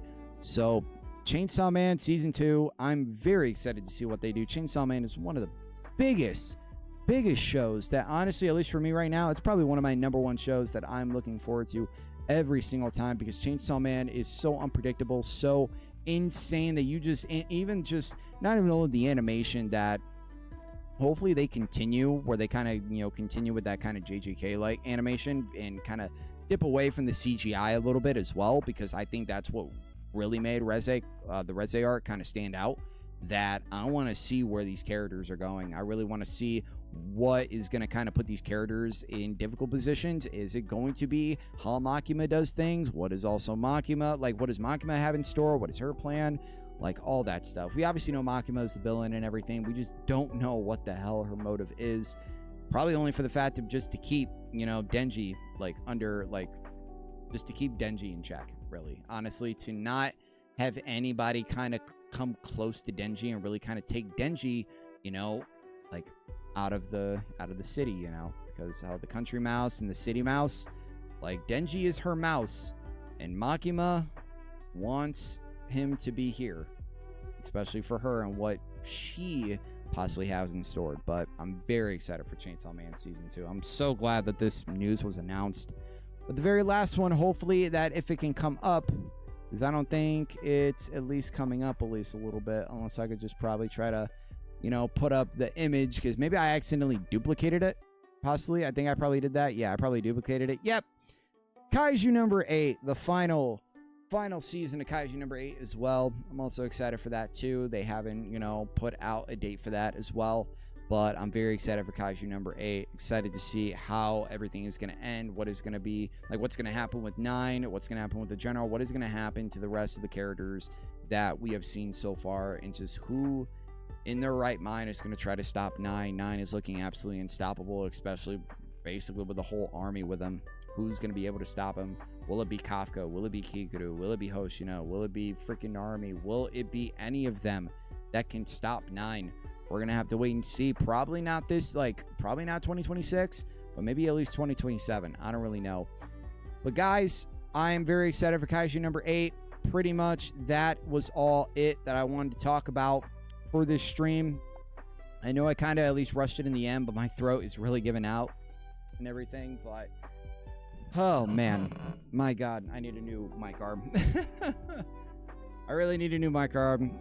But yes, 2025 has definitely been a year of a lot of ups and a lot of downs. More downs than ups that I could probably say, because there's things that I wish the channel would have probably, you know, done, like at least that I wish the channel kind of would have went differently and everything, and certain outcomes and everything. So do I think that I could have probably done more? Yes. This year was definitely a real struggle, not really mentally, but just like physically and emotionally, at least with me, stress wise, and just like my sleep and everything. It was a very, very hard year for me to try to do a lot of new things this year, and then just try to also balance YouTube and just try to balance everything else that was along with that. I really hope that next year will be a better year. And now even still with the fact that, you know, you got My Hero's gone, like My Hero Academia has ended and everything. That's just kind of even also still the fact that, like, oh, what's going to kind of happen from here? I mean, there's still a lot of things that are still left on the table and everything still to do. I just at least want to, at least if I have to give a New Year's resolution for me, I just want to continue to do better, but be better than how I originally was. I always want to like improve on what I'm able to do, and just no matter what, where I can hopefully really take the channel, at least where however I can do it. Once again, I mean, I've said this multiple times, especially in My Hero, but for the people, over 5,000 of you that are still on this channel, thank you all very, very much. It means the absolute world to me. You guys find me entertaining. In order for you to be subscribed for my content, I really, really do appreciate it. And next year, I already gave you guys kind of like a taste of what you guys could probably expect next year. Hopefully, I could at least stick with that. I really, really do. If there's anything that I at least probably don't stick with, it's maybe for the fact of like, oh, like certain shows I probably might switch around, but I don't honestly really want to do that, because that's how I kind of put myself in this situation in general. Like with Steins Gate and Baki, like I want to be able to fit those shows in. But there's just so many shows that are just, you know, it's kind of also good that, you know, some shows are ending. Mashal is ending, Kaiju's ending. Them shows aren't coming out next year, so that kind of gives me a little bit of a leeway in order to put them shows, you know, Steins Gate, Baki, probably into next year. Even for the fact that My Hero is going to be done, Fire Force is going to be done. We're not probably going to be watching One Punch. I'm just going to say that right now. Even though Core 2 is confirmed, One Punch is probably not coming back on this channel, sadly, as long as JC Staff is under this shit, and as long as Bandai Namco is doing what the hell they want to do. That's really it. I am absolutely exhausted. My throat is giving out. But I just want to say thank you all very, very much for another really solid year, and hopefully 2026 will just be better. And mind you, I'll say this again, I will be also moving within the next 3 to 4 months. So all this that you see behind me and just the whole setup is probably going to be different. That is exciting. And let alone that is also really good for my scheduling as well and video recording. So it will probably be better for me, at least for the fact that like I can do, you know, I don't have to like wait for certain kind of times when I have to, you know, record and everything, because like I have roommates and everything. So that's really, really good, and I really hope that, you know, certain stuff kind of goes certain ways, and I'm very excited for next year. So I just want to say Happy New Year to all of you guys, because I don't know if, or even also Merry Christmas as well, because I know I didn't put out a freaking post on Christmas or whatever. Merry Christmas, Happy New Year. I hope you guys had all a great holiday, and I hope that you guys will stick with me going into the new year next year with all the craziness that is about to happen with all these seasons that are next year. Thank you all very, very much, and I will see you guys in the next reaction. Thank you all for coming.